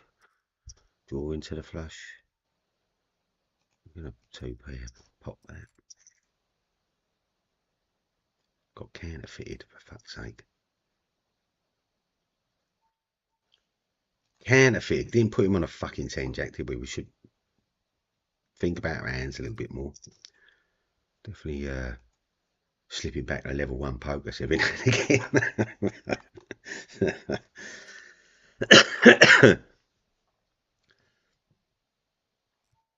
Just that, you know, the people limping in Jack 10s in this sort of staging talk. I suppose, yeah, he's still playing the game, isn't he? So all this flat float calling is winding me the fuck up as well, though. Where am I on this board? Serial better's going to bet. Calling for a 10 only or an ace. Where's the ace get us when we get one?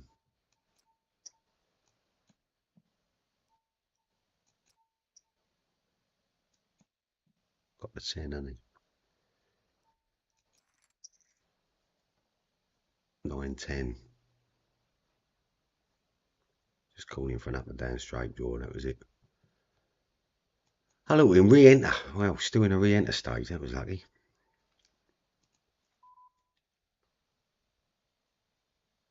Yeah, we're on double up stage. Let's just get that back up on there. Yeah, that was a bit annoying because we've got the exploiting hands, the exploiter, just taking us for a ride there, wasn't he, really? With our ace king floating in and then up and down straight or betting into it like he's Rambo. Us turning the fucking top pair and then turning the second 2 pair, you know, into a board that, you know, you can see the 10's there, but, you know, what was this put? Is that what the person's betting into it with? And you got to have a butchers to see that's what they are. They're an exploitive wanker. They're not, you know, because we do the same. But yeah, but let's just mark him up. Mark him up, piss yellow. Barry Crooks, you're in our piss yellow category, mate. I'm not going to say like, oh, what was he doing in the end? It's not about that. What was he doing in the end? You know, it's like, if that's the game you're playing, fair enough. I'll exploit the shit out of that now with the GTO format, and then exploit the GTO side of your game as well. And I'll just go all in with you, mate. Reflop. 2.5 bigs is just too small for you. I've got to go value town, in or out, stay in or get out of the tournament status for you and me.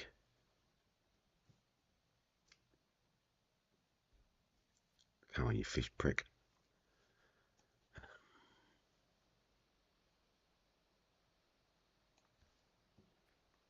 I was playing a proper tight game last night and got called a fish by a dealer, no less. Someone who deals the game professionally was calling me a fucking fish. Oh yeah, thanks very much. And then surprisingly, I think I might have even taken them out with a superior ante now. I think I had ace king to their ace queen or ace jack or something, you know. And which was quite surprising, you know, quite not surprising but quite funny and ironic that they was calling me the fish. I do like it when people get a belief system behind you and the way you play and the cards you play and that sort of stuff. And they think you're playing any 2 cards and that. Realistically, if they just take a little step back and think about the game a little bit, and when you've played that, when they've seen you play have a 6-4 in your hand, or when they've seen you play a 7-3, well, I was on a fucking big blind, you nutter, or a small blind or something, or maybe even a button using it as a bluff move or something, you know. So think about where I was. I ain't fucking opening under the gun with a 7-2. 6-4, so we've hit a 4, let's just fucking bag it in there. 9-7's calling all day long, isn't it? Still late entering, yep. Keep taking the spin up.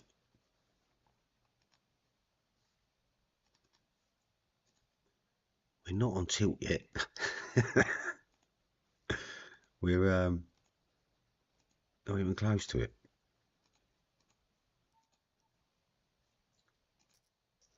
We are spinning up hands of value.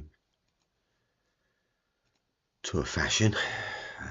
If we can get the fucking white lobby up there for you. Here we go.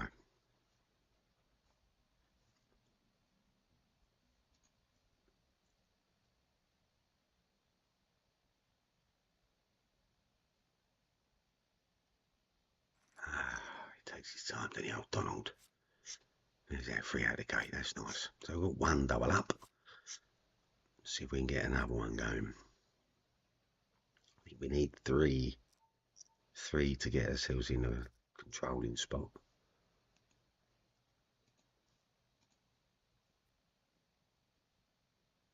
Jonathan Brett, take this on. Oh, I got ran into fucking Queens. Come on, the aunts. Jesus fucking Christ. 5.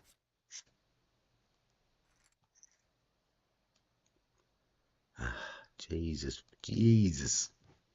Where's the cheeses when you need it?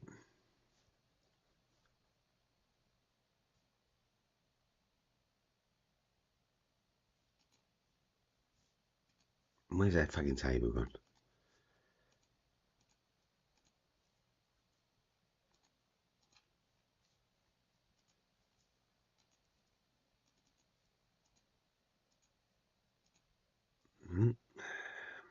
It will return in a moment. Here we go. I think we're in an end. No. Doesn't want to know. Here we go.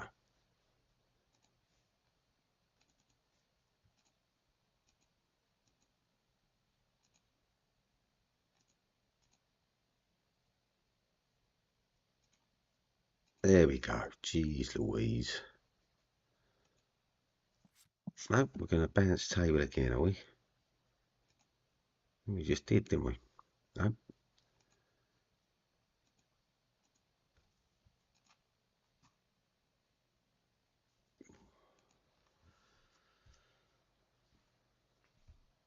Ah.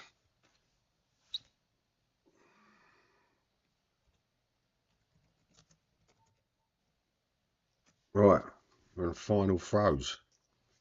12 bigs. It's either double up, get out, or double up, go home. This is our last attempt. There's no more late entries after this. This is our last throw of the dice on this tournament. Just gonna play the range. Push shove range, 16 big push shove range. Not any limp, it's all in.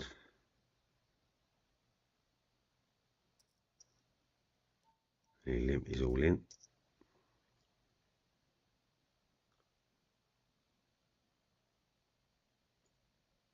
You're seriously going to take all this time to call? You just put a chip in. Didn't you think about this? Didn't you think about what will happen if I go all in? You're a knob. Come on, Nathan.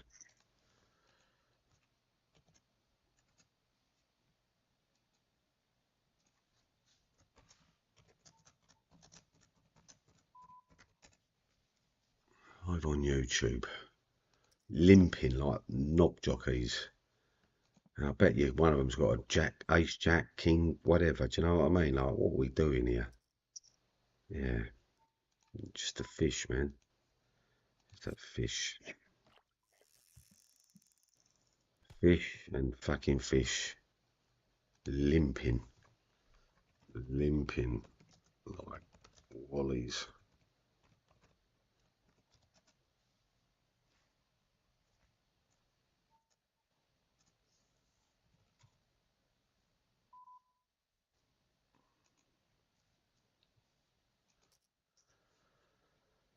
I don't know.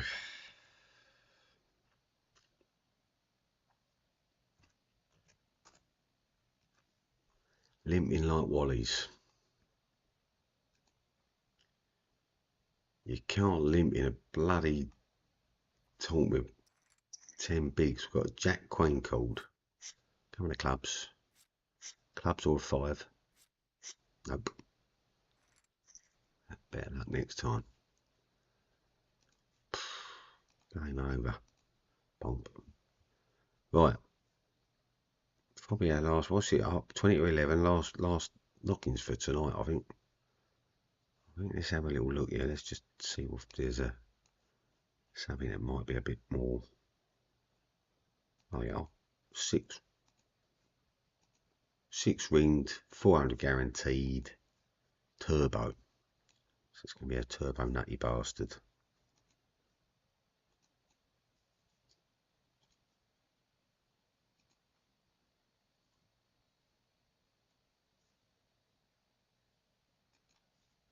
Turbo nutty bastard we're in now. Finished right. Makes sense.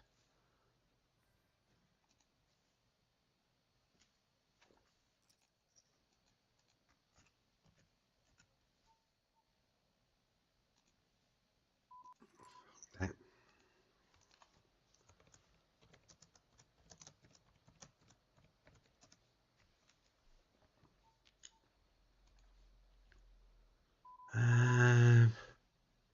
Let's see if we can bluff a little bit.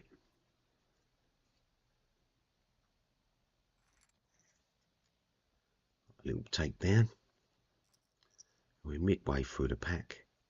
40 people, 39 people are in 18th. Yeah, open.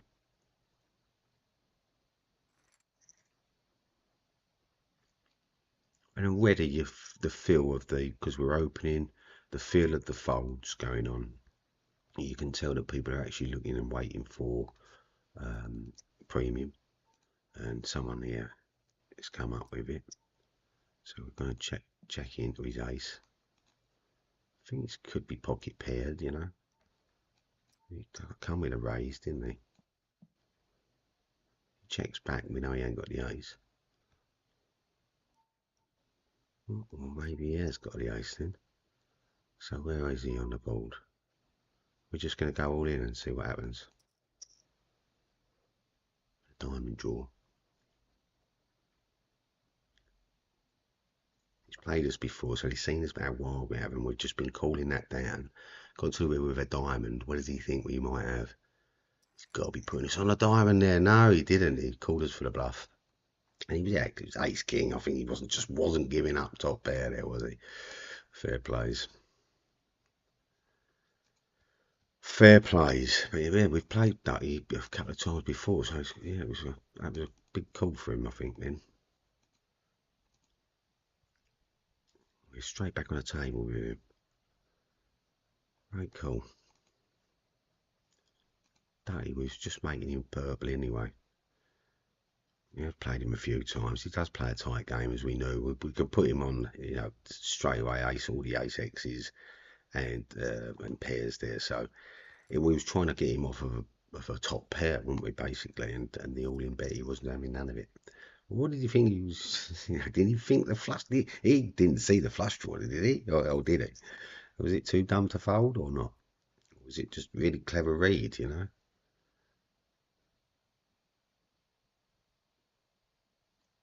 Was he because he had the blocker, you know? Is that where he was at there? It's just annoying, isn't it? So we've got value on the things. It's a terrible hand to call in with though, but here we go. Off to the race, and we're not going to be bluffing anything here, are we? In check fold manner. We have got on overpair the ball, but where does the king stand when it comes out? Do you know what I mean? Probably somebody got king queens betting already.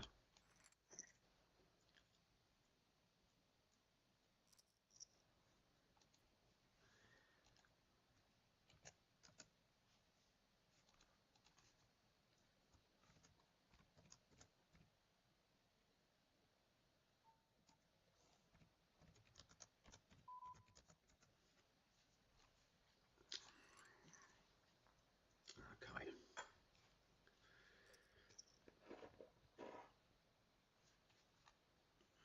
See where we're at.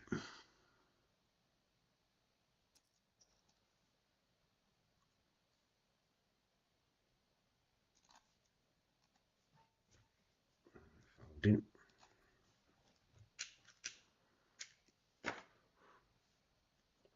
That he's going to feel himself in a powerful position now. He's got a double stack going on. So good luck to him with that. He's already started coming into a lot of hands. Not sure what with, where he's at with that. Going to open deep with these threes. I think he's going to call everything over here.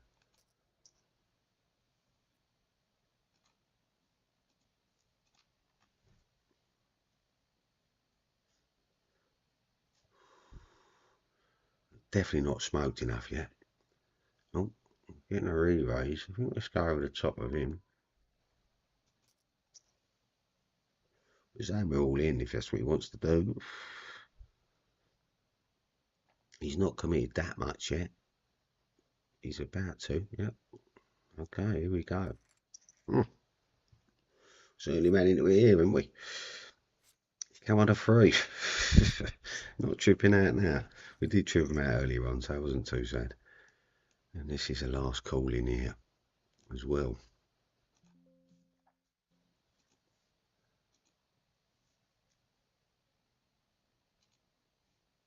This will be our last entry in here. It's having a funny time again.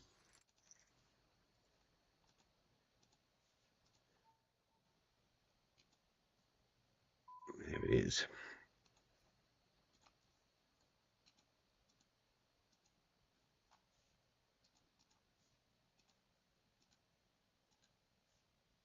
Just can't get it up though. Said the actress to the bishop. Table one gaming. There it is. It's not coming up. There it is. Fuck's sake. Technology, eh? Oh, no. That's my book. If anyone wants to buy it. Poker Strategies, Advanced Edition.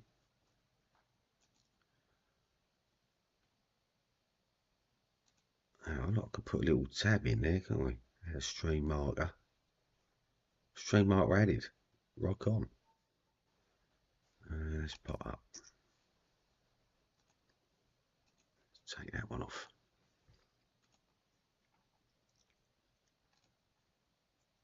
I'm just going to go aggressive now in this tournament since we've bought in so much.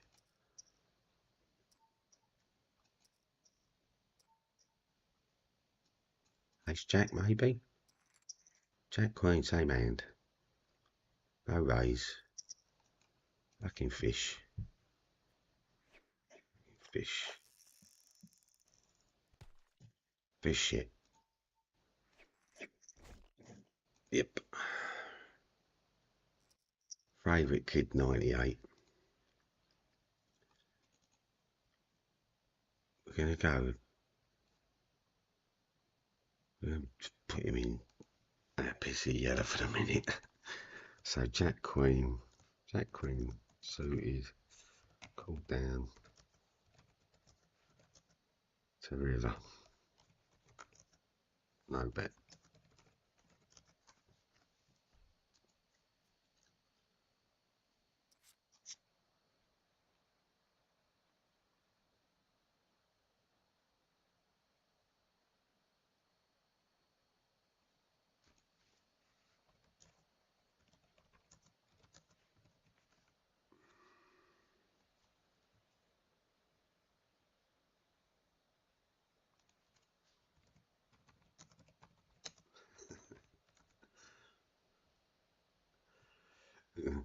I do like these small stakes. It is a fun time down in the depths of it, dark depths of those small micro stakes.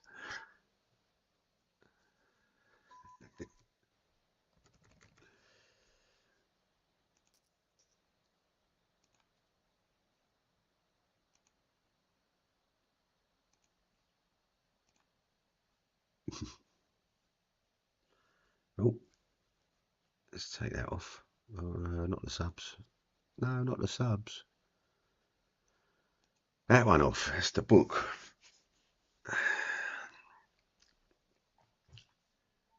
So what's our villain over here? Dutty in the small blind.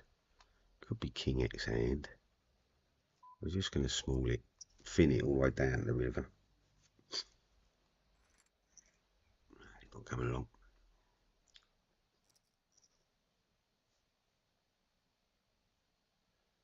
So we've got to play some spins, otherwise we're going to lose our position on the leaderboard.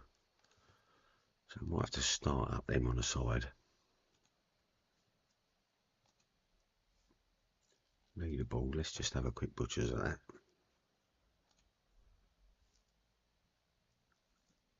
Current standings. Oh, 10th place on 1. Right, so 10th. Let's start writing them up.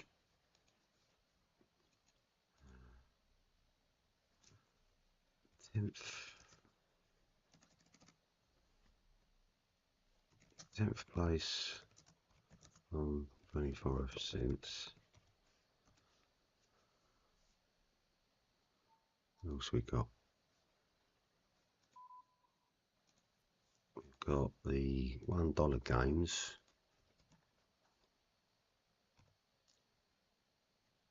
72, that's no good. The $3 games in 15th at the moment, $3. So we'll try and secure that, I think.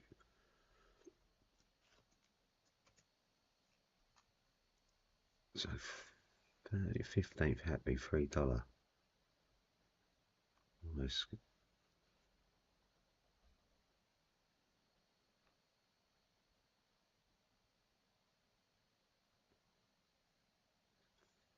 sure if I can jump up to the next standing, but we've got to try, I suppose. Let's have a little look. Poker. Spins $3. We'll just do one shoes at the minute, otherwise we'll see how fast they go. What happens. I'll stick that in the bottom left there.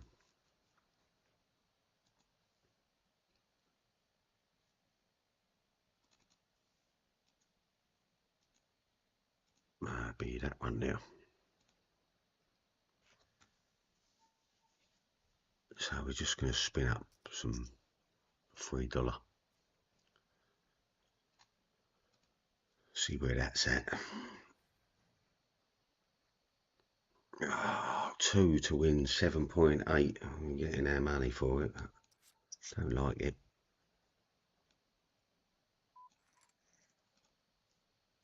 We've got a nice 8 at the gate here, haven't we?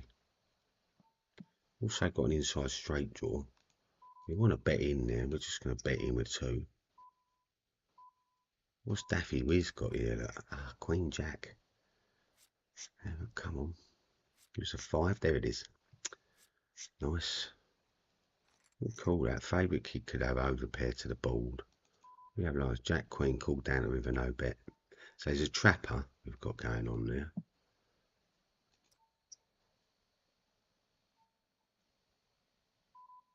I think we're just checking this one.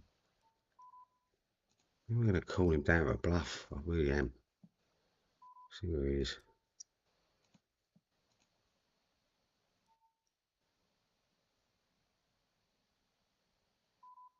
Come on then. Let's see your bluff. Yeah. Got you bluffed, mate. Let's see your bluff. And that's why I had him there. You know, we've got him.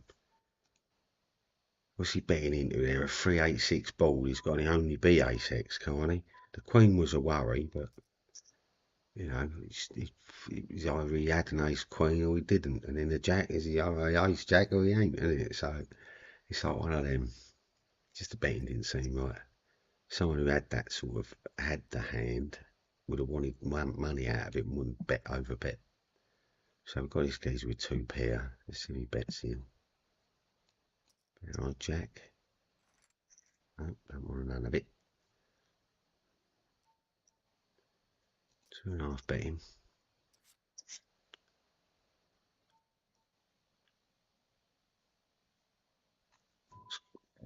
Bet in here. 2 pair, 2.5 bet him a king jack, let's get a 10 jack, or the 10x range. We're folding.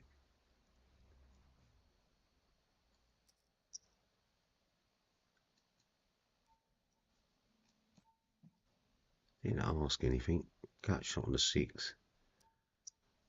Coming in. There he is.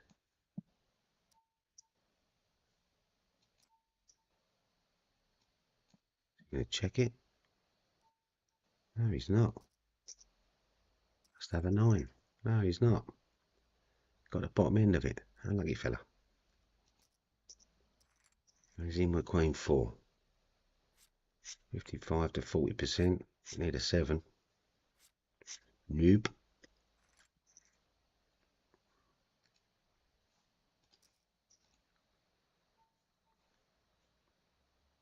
Yeah, he's all in with Ace King against 7 6. 40, 60 40 hand. Not anymore.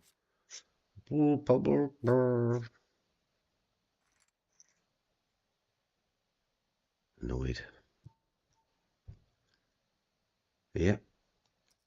See what he's going to do. Okay, leaving something behind. You're not going anywhere, are we?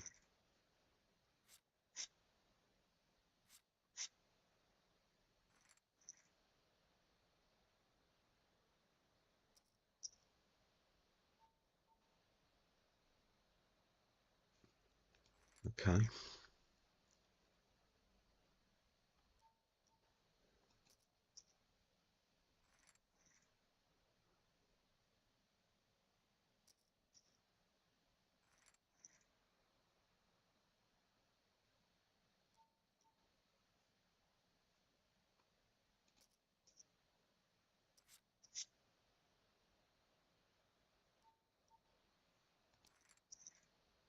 Okay.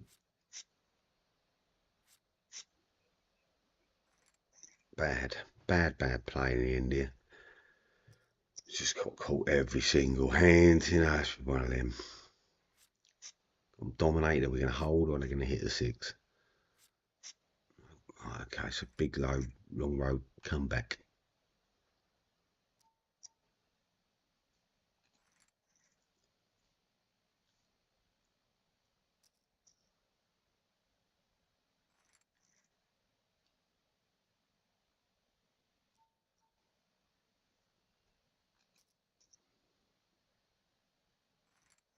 Folded out for 20. They are an idiot. Oh my god. We've got a player here, haven't we? 8s against 6s. Yeah. Justice, that is. Folding out for 20.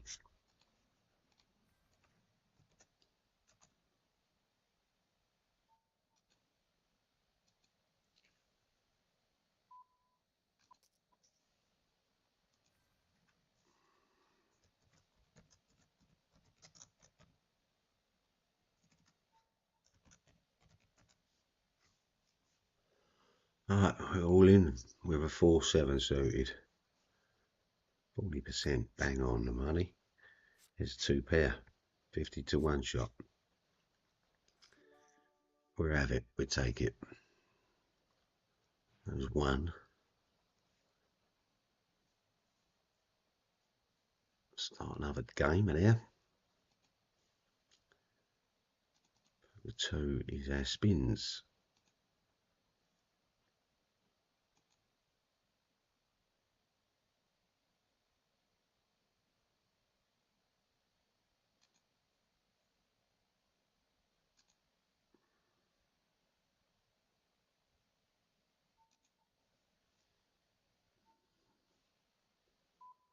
Yep.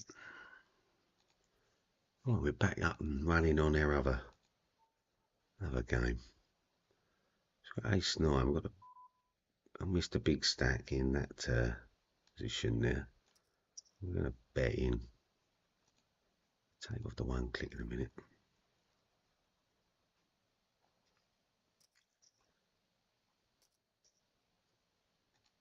Fold it out.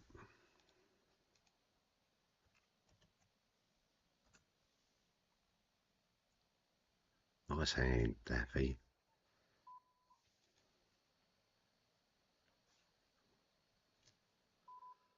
Oh, what we're doing here? Got a 3.6 pot going on. We're folding out. Daffy on here. Oh, it's Dutty.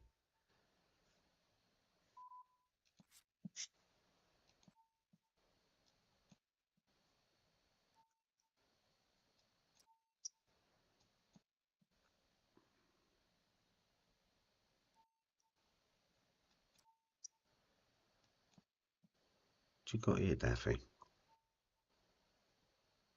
He's with a big bet now, is he? Oh, that's a bet enough. So is he a Jack and a River? Okay.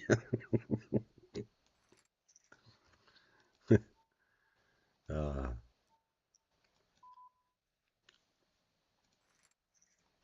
live.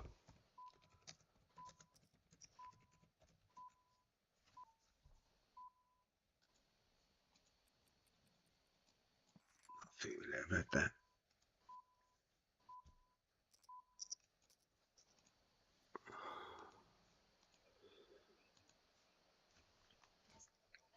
Okay.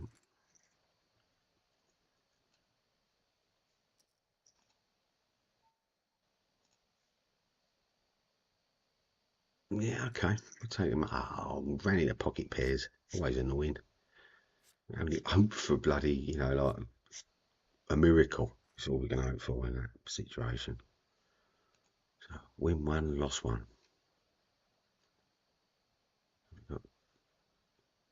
Connaught, one of our regs. Daffy's in that league and all. We've got to stick him on a red banner. He's I mean, let's have a look at Daffy with on the leaderboard. Where is he? You know what I mean? He's up there. Played very tight handset so far. We've seen pocket tens, ace king. What else we've seen him with? King queen suited. So he's had seen him with quite pocket eights over our sixes, didn't we? We've seen him on a tight range.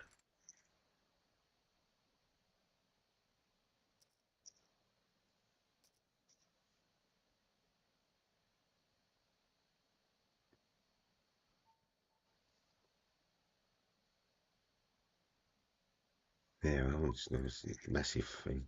But just rattled off his range. We better keep that way. Having inclined. We're going to fold the Jack King out there. We're going to open the King 10 here.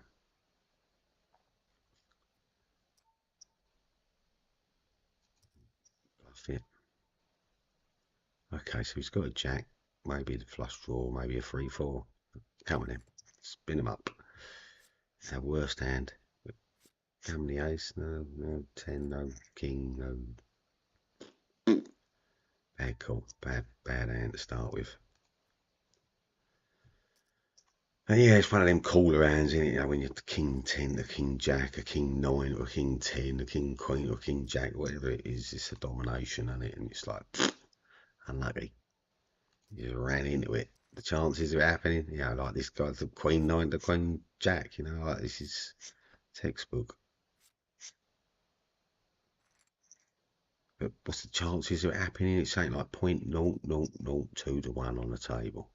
So it's the fucking the odds of sorry, 0.0002%. So it's like the odds are remarkable, really. But we see it all the time. So it's not, we often see kings against aces, and here we go. Are we going to see kings against aces here? Ace queen. Two premium hands, so can't knock it. Oh look, we tripped out. We set it out. A set on the kings. How remarkable is that? Fancy seeing that on an internet game. A set on some kings. We haven't had many pockets today at all. I think we've had, I don't know, 2 to 3 sets. Definitely not had 17 of them. The 17 pockets. Coming in, let's have it. Ace 4 to ace 4. Coming to diamonds. Go on the diamond. Go on the diamonds. That's just like an ace king to ace king, isn't it? Oh no, now we've got fold equity behind them. Yeah, baby. Got back in the driving seat. Oh, it's a take-out hand. I'll say take-out hand. We can take them both out with it. Ah.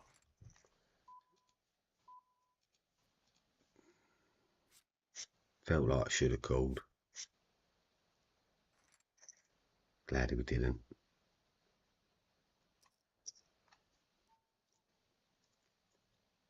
Yeah, okay. Here we go again. King 2 to King Jack. Come on, an 8, come on, a 9. Oh, that'll do us. One card. So, you know, any 8, any ace. 2 cards. 2 out, oh yeah.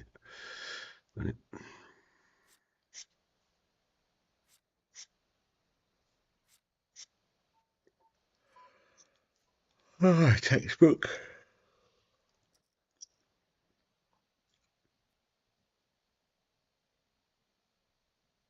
It's nice when we see the normal progression of things like a Queen 5 beating a 9-2. It's horrible when we see it the other way round, isn't it? When we see the 9-2 beating the Queen 5, especially when it's rivered. But you know it's happening because it's an internet game and the logarithms are definitely out. I'd take my chances here. Any 2 cards job.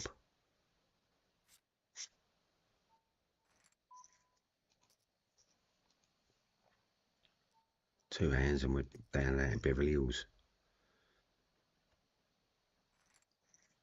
Yeah, what's the 9-2 going to do this time? Oh, fuck off. Come on, give him a 4. No, not this time.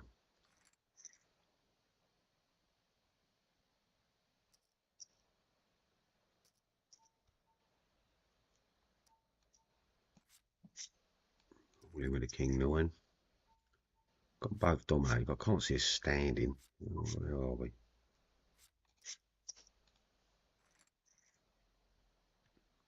Runs out of flush with a 4-6. Actually straight flushed it, didn't he?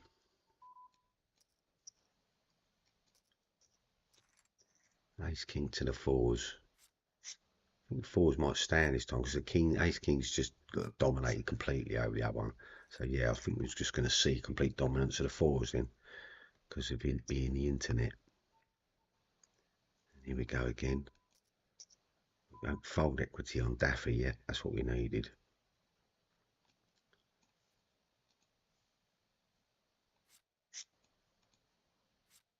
There's a standard. And that's the standard as well in the internet, that we're both going to have flushing cards. I'm going to have you know, connected cards, you know, some way 1 gap connectors, 2 gap, whatever it is, and they're going to have the high card and all that stuff, and I'm going to hit one of these fucking stupid little ones. Does seem like it is the standard. I'm going to play the little slick just yet. Dolly Parton could get played there though. Why not? Jack 5 off. I fucking hate the hand. I hate the hand. I'm going to fold it. It just don't play well at all. And no, it shouldn't. So it shouldn't. Go on a 10-8. Yeah, we've got him dominated. Have we though? Really? Really, that just happened. That's 2-0, 2-1. I hate the spin up. Because it's like, you're always going to be with these odds of 3-1. You know, you've got 2-1 against you. You're in a three-headed game, right? And then people go, "Oh no, you've got to be good at cards. You can win." Yeah, you can if you was playing everybody on the same level, you know, or on a level that you could probably manipulate people and all that sort of stuff. Yeah, I can get that. But what happens when you're just locked up with rocks? You know, not rocky players, but people are basically playing the same game as you. You know what I mean? So as soon as you're playing people that are playing the same game as you're now in a situation where you're in that 2-1 shop. Yeah, 2 against you each time. So only the hearts are calling this. Maybe it's flushing.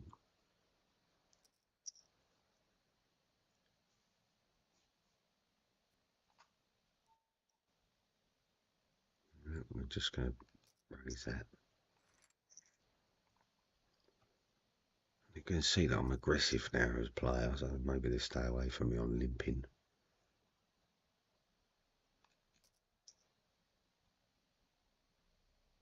Shows we're cool.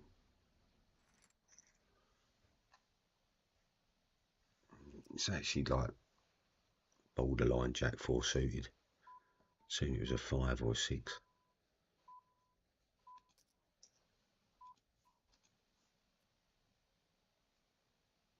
I ain't found a hand they're happy with yet. He's now happy with what he's got here. I mean, let's take a spin up. Ace 8, the Queen 9. 7. 7 or Queen. Nope. Not today, Josephine.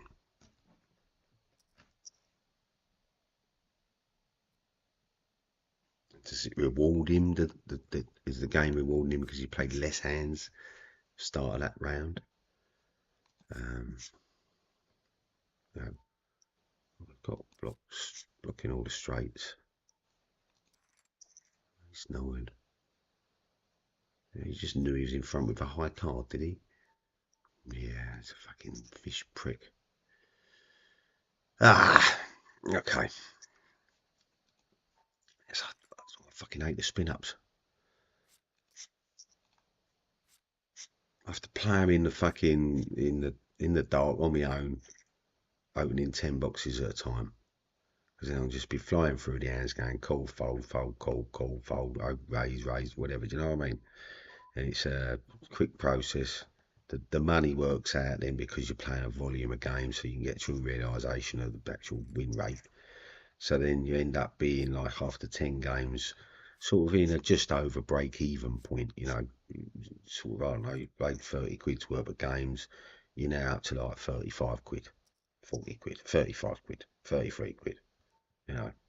It's like this break even, a little bit in front sort of thing, you know, and you go, oh yeah, but you've done some rake back, and yeah, it just ain't enough, is it? You can bet on a flush drawing.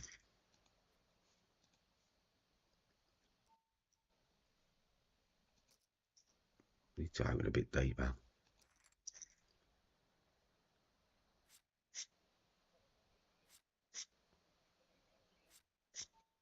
No, no flush for us today. And what we're doing over here, we've got to be careful that we stop playing over it. Oh, no, we had a re-entry, didn't we? We just can't. We should be in just gambling mode.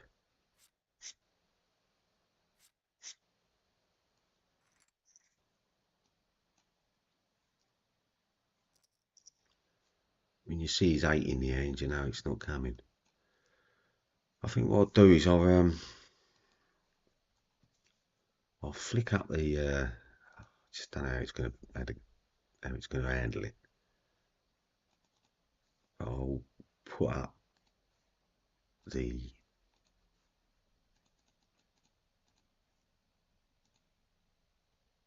free thing games. Let's just get one up there. Maybe. Here's one there. Is it going to let us show it?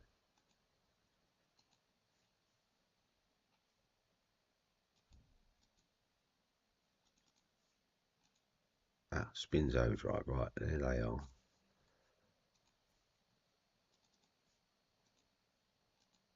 Here's one there. Show the one that actually got a game going on. Everything else is loading in at the minute.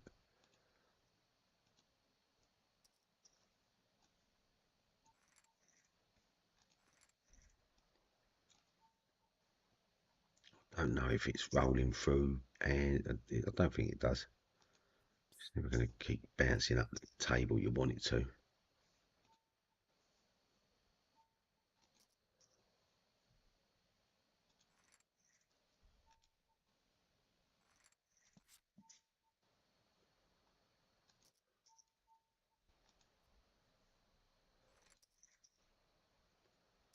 Little Q.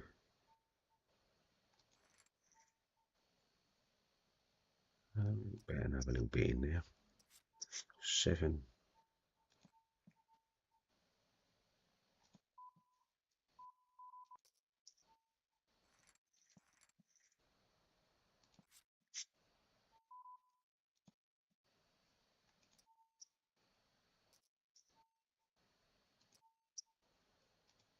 High carb missed straight draw. Bluff catcher.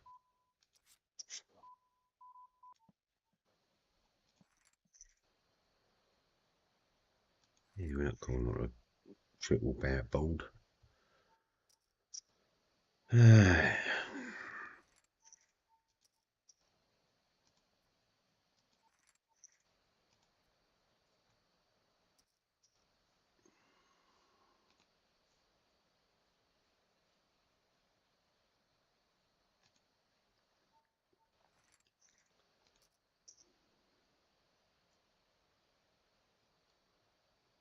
So our ace-7 finished third on that game. Our king-9's against the king-queen here on this one.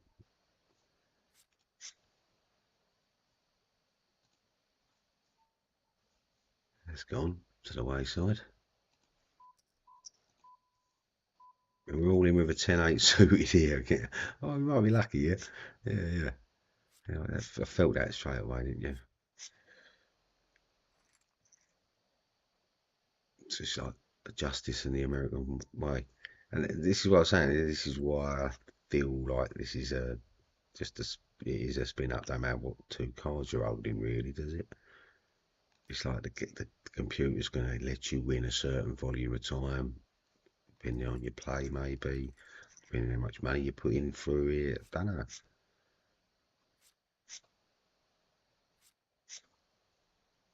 So, finished first, that one. Finished the third on that one. So 3, 6, 9, 12. I think it was $3 down on the last spins, which is never bloody good.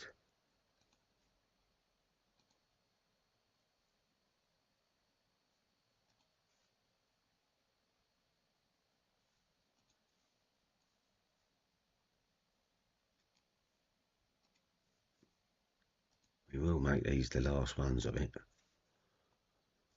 The session tonight, was it 20 past, not 11?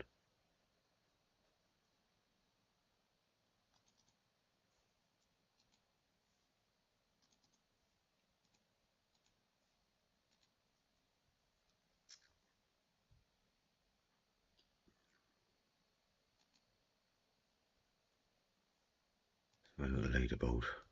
Really making a difference.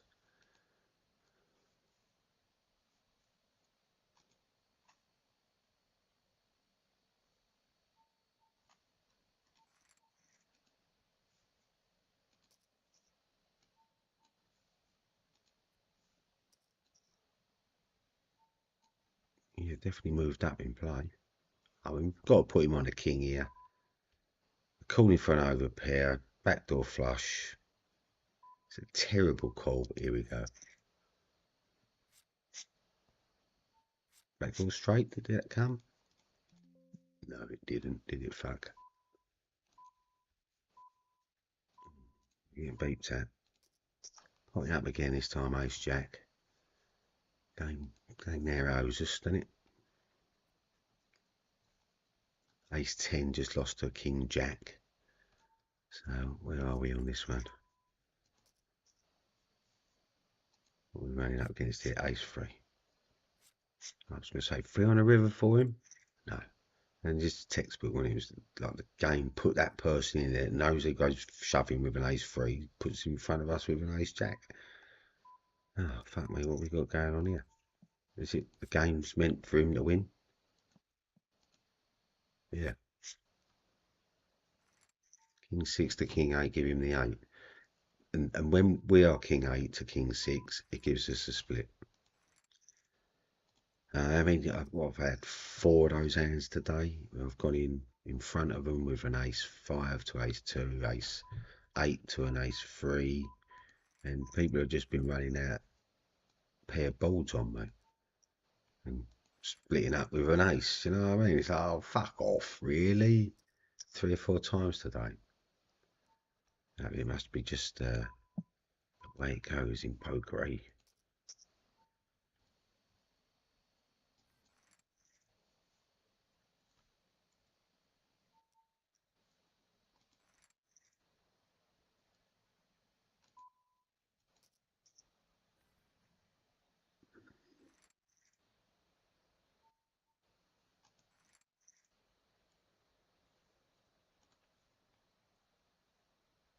Boiler hat, cooler hand, is it? It's not going to have a tens against nines here, is it? It's enticing a bet.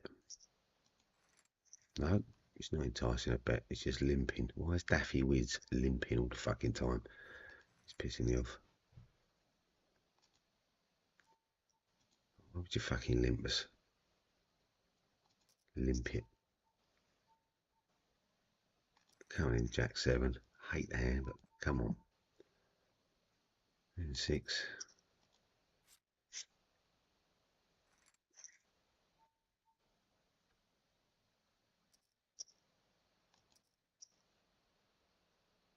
Ace of spades, Daffy, have you?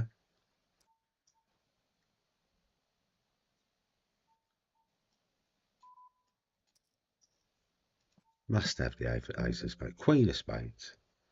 Yeah, didn't expect anything less. No bet Daffy.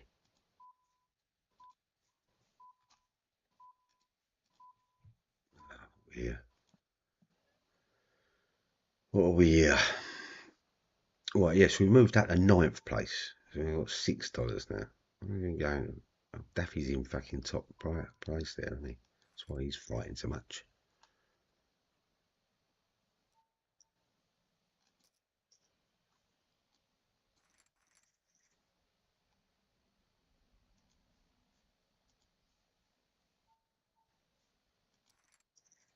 It's 5 to 8 3 from the beast.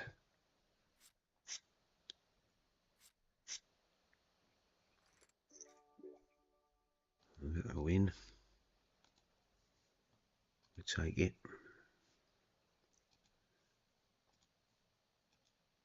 I'm getting very bored with these already.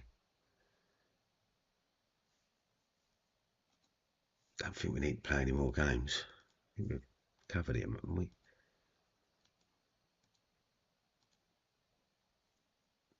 This could be a big one. Got a green background going on, like gone into fucking hyper mode. I wonder if it's a big one. That'd be good.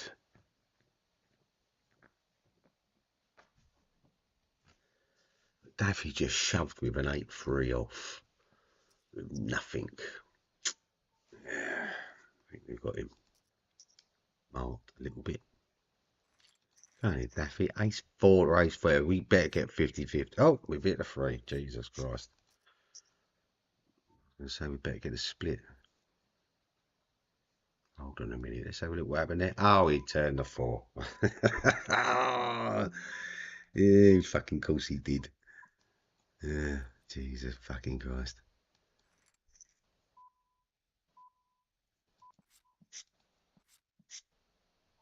Course he fucking turned it.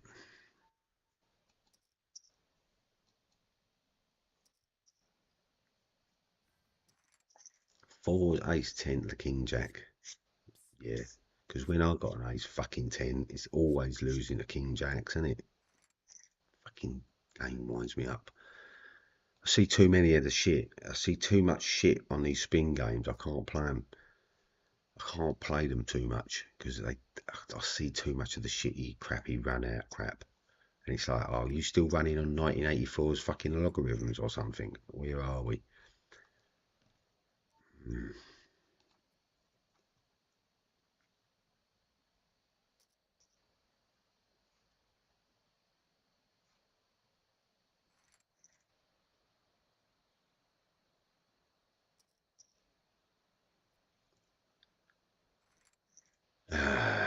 Yeah, I know we talk about variance all the time in poker, Yeah, it doesn't mean anything though, does it? Really? Because we're not computers running millions of hands to get a realisation of odds. We're in a game live here at the time being of what it is, and we never get a realisation of odds, ever. It doesn't happen. We're getting more variance every day that jiggles everything out of place, doesn't it? And it's like, how long will I have to play now in order to not have the variance, to get it back to an equilibrium?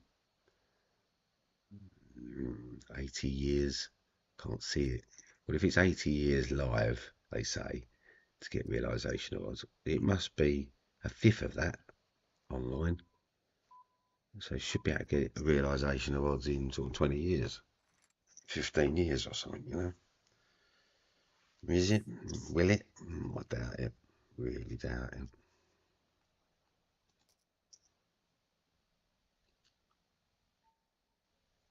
Expecting that all in soon. Yeah, give him an ace. Give him a fucking ace, why don't you? They ain't played anything to the fucking game. They don't bring anything, no contribution to the fucking game. They sit there waiting for a fucking ace king, ace 10, ace queen, whatever. And lo and behold, they're going to draw to it. And yeah, look, here we go again. Here we go again. Nearly.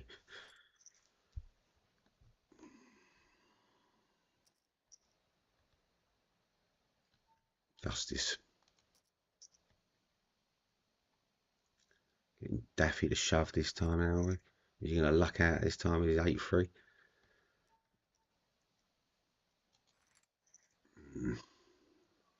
Hate variance poker.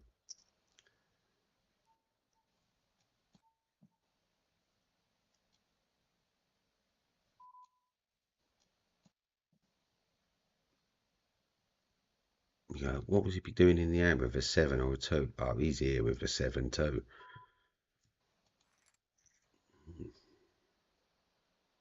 He was just taking a dominating position or not, I don't care. He's that type of player. I've just seen him in the air all in with an 8-3 for crying out loud.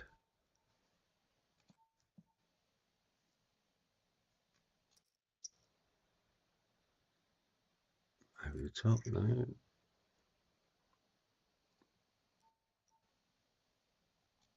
Pot him up.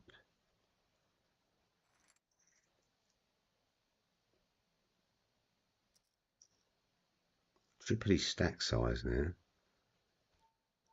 Just checking him in each time. We're not going to get saucy with it. Let him take the upper hand.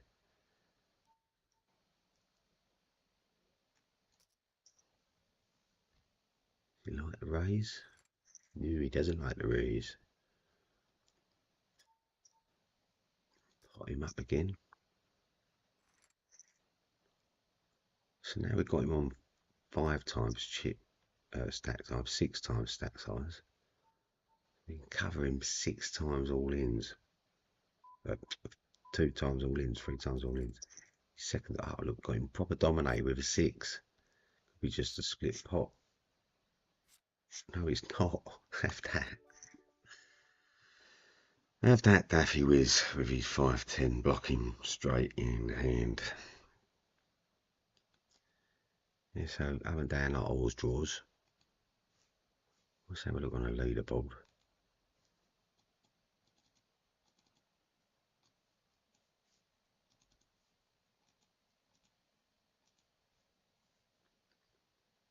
So let's go over here and look at the leaderboard. And then we want current standing. So I want a $3 one.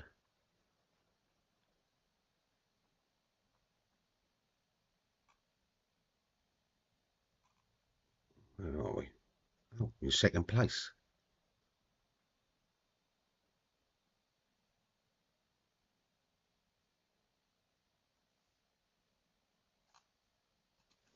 What?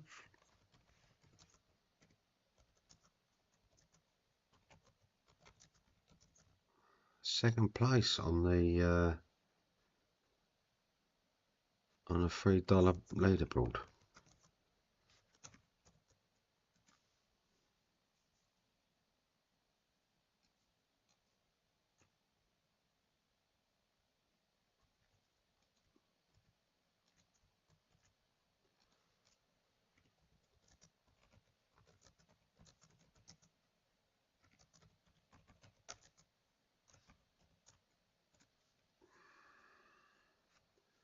Have some of that.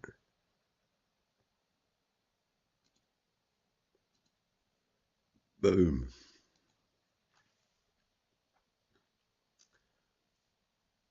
Yeah, so you can easily spin up. I mean, look at Daffy Wiz there. He's run up 96 points. I mean, he's also getting a great rate back on his cashback deal, isn't he? He's hitting 96 points.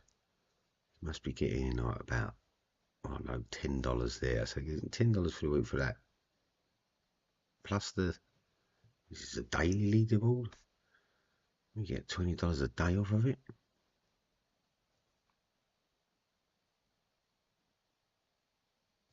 Huh.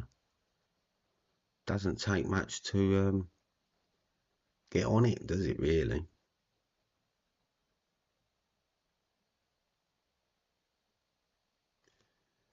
It's on the $3 leaderboard. We understand. Let's have a look where we are now, just as a matter of. We're not even on it. $10. No, the $1.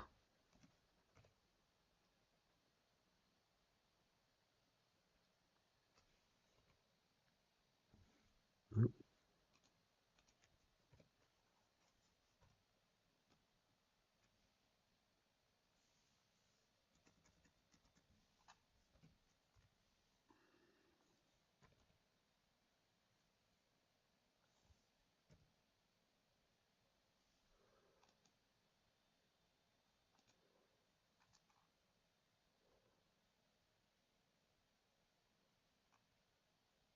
I thought we was on here. It now appears we're not on there. We're on that one. Not on the dollars. Let's just have a look again on the 25 cent.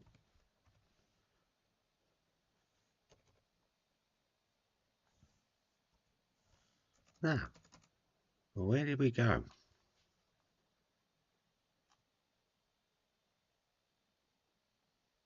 That is weird. We was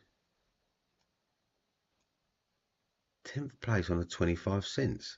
I can't find us now.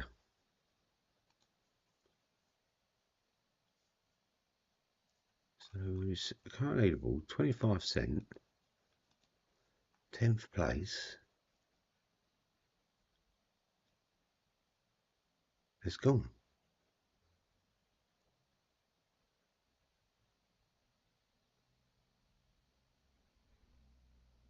Been joined up with the other one. It's so weird. Where the fuck have we gone then?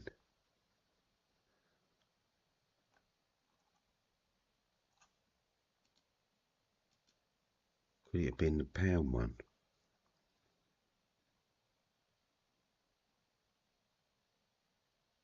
No.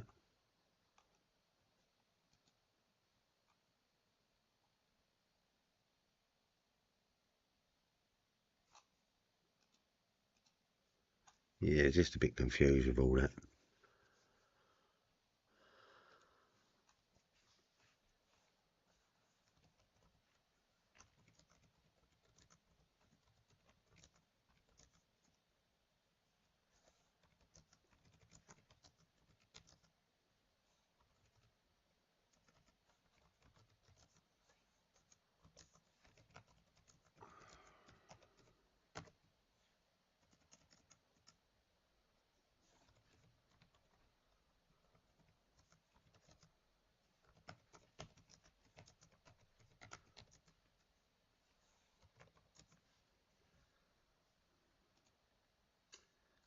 Yeah, so we just close that down then from there. And have a good night, people.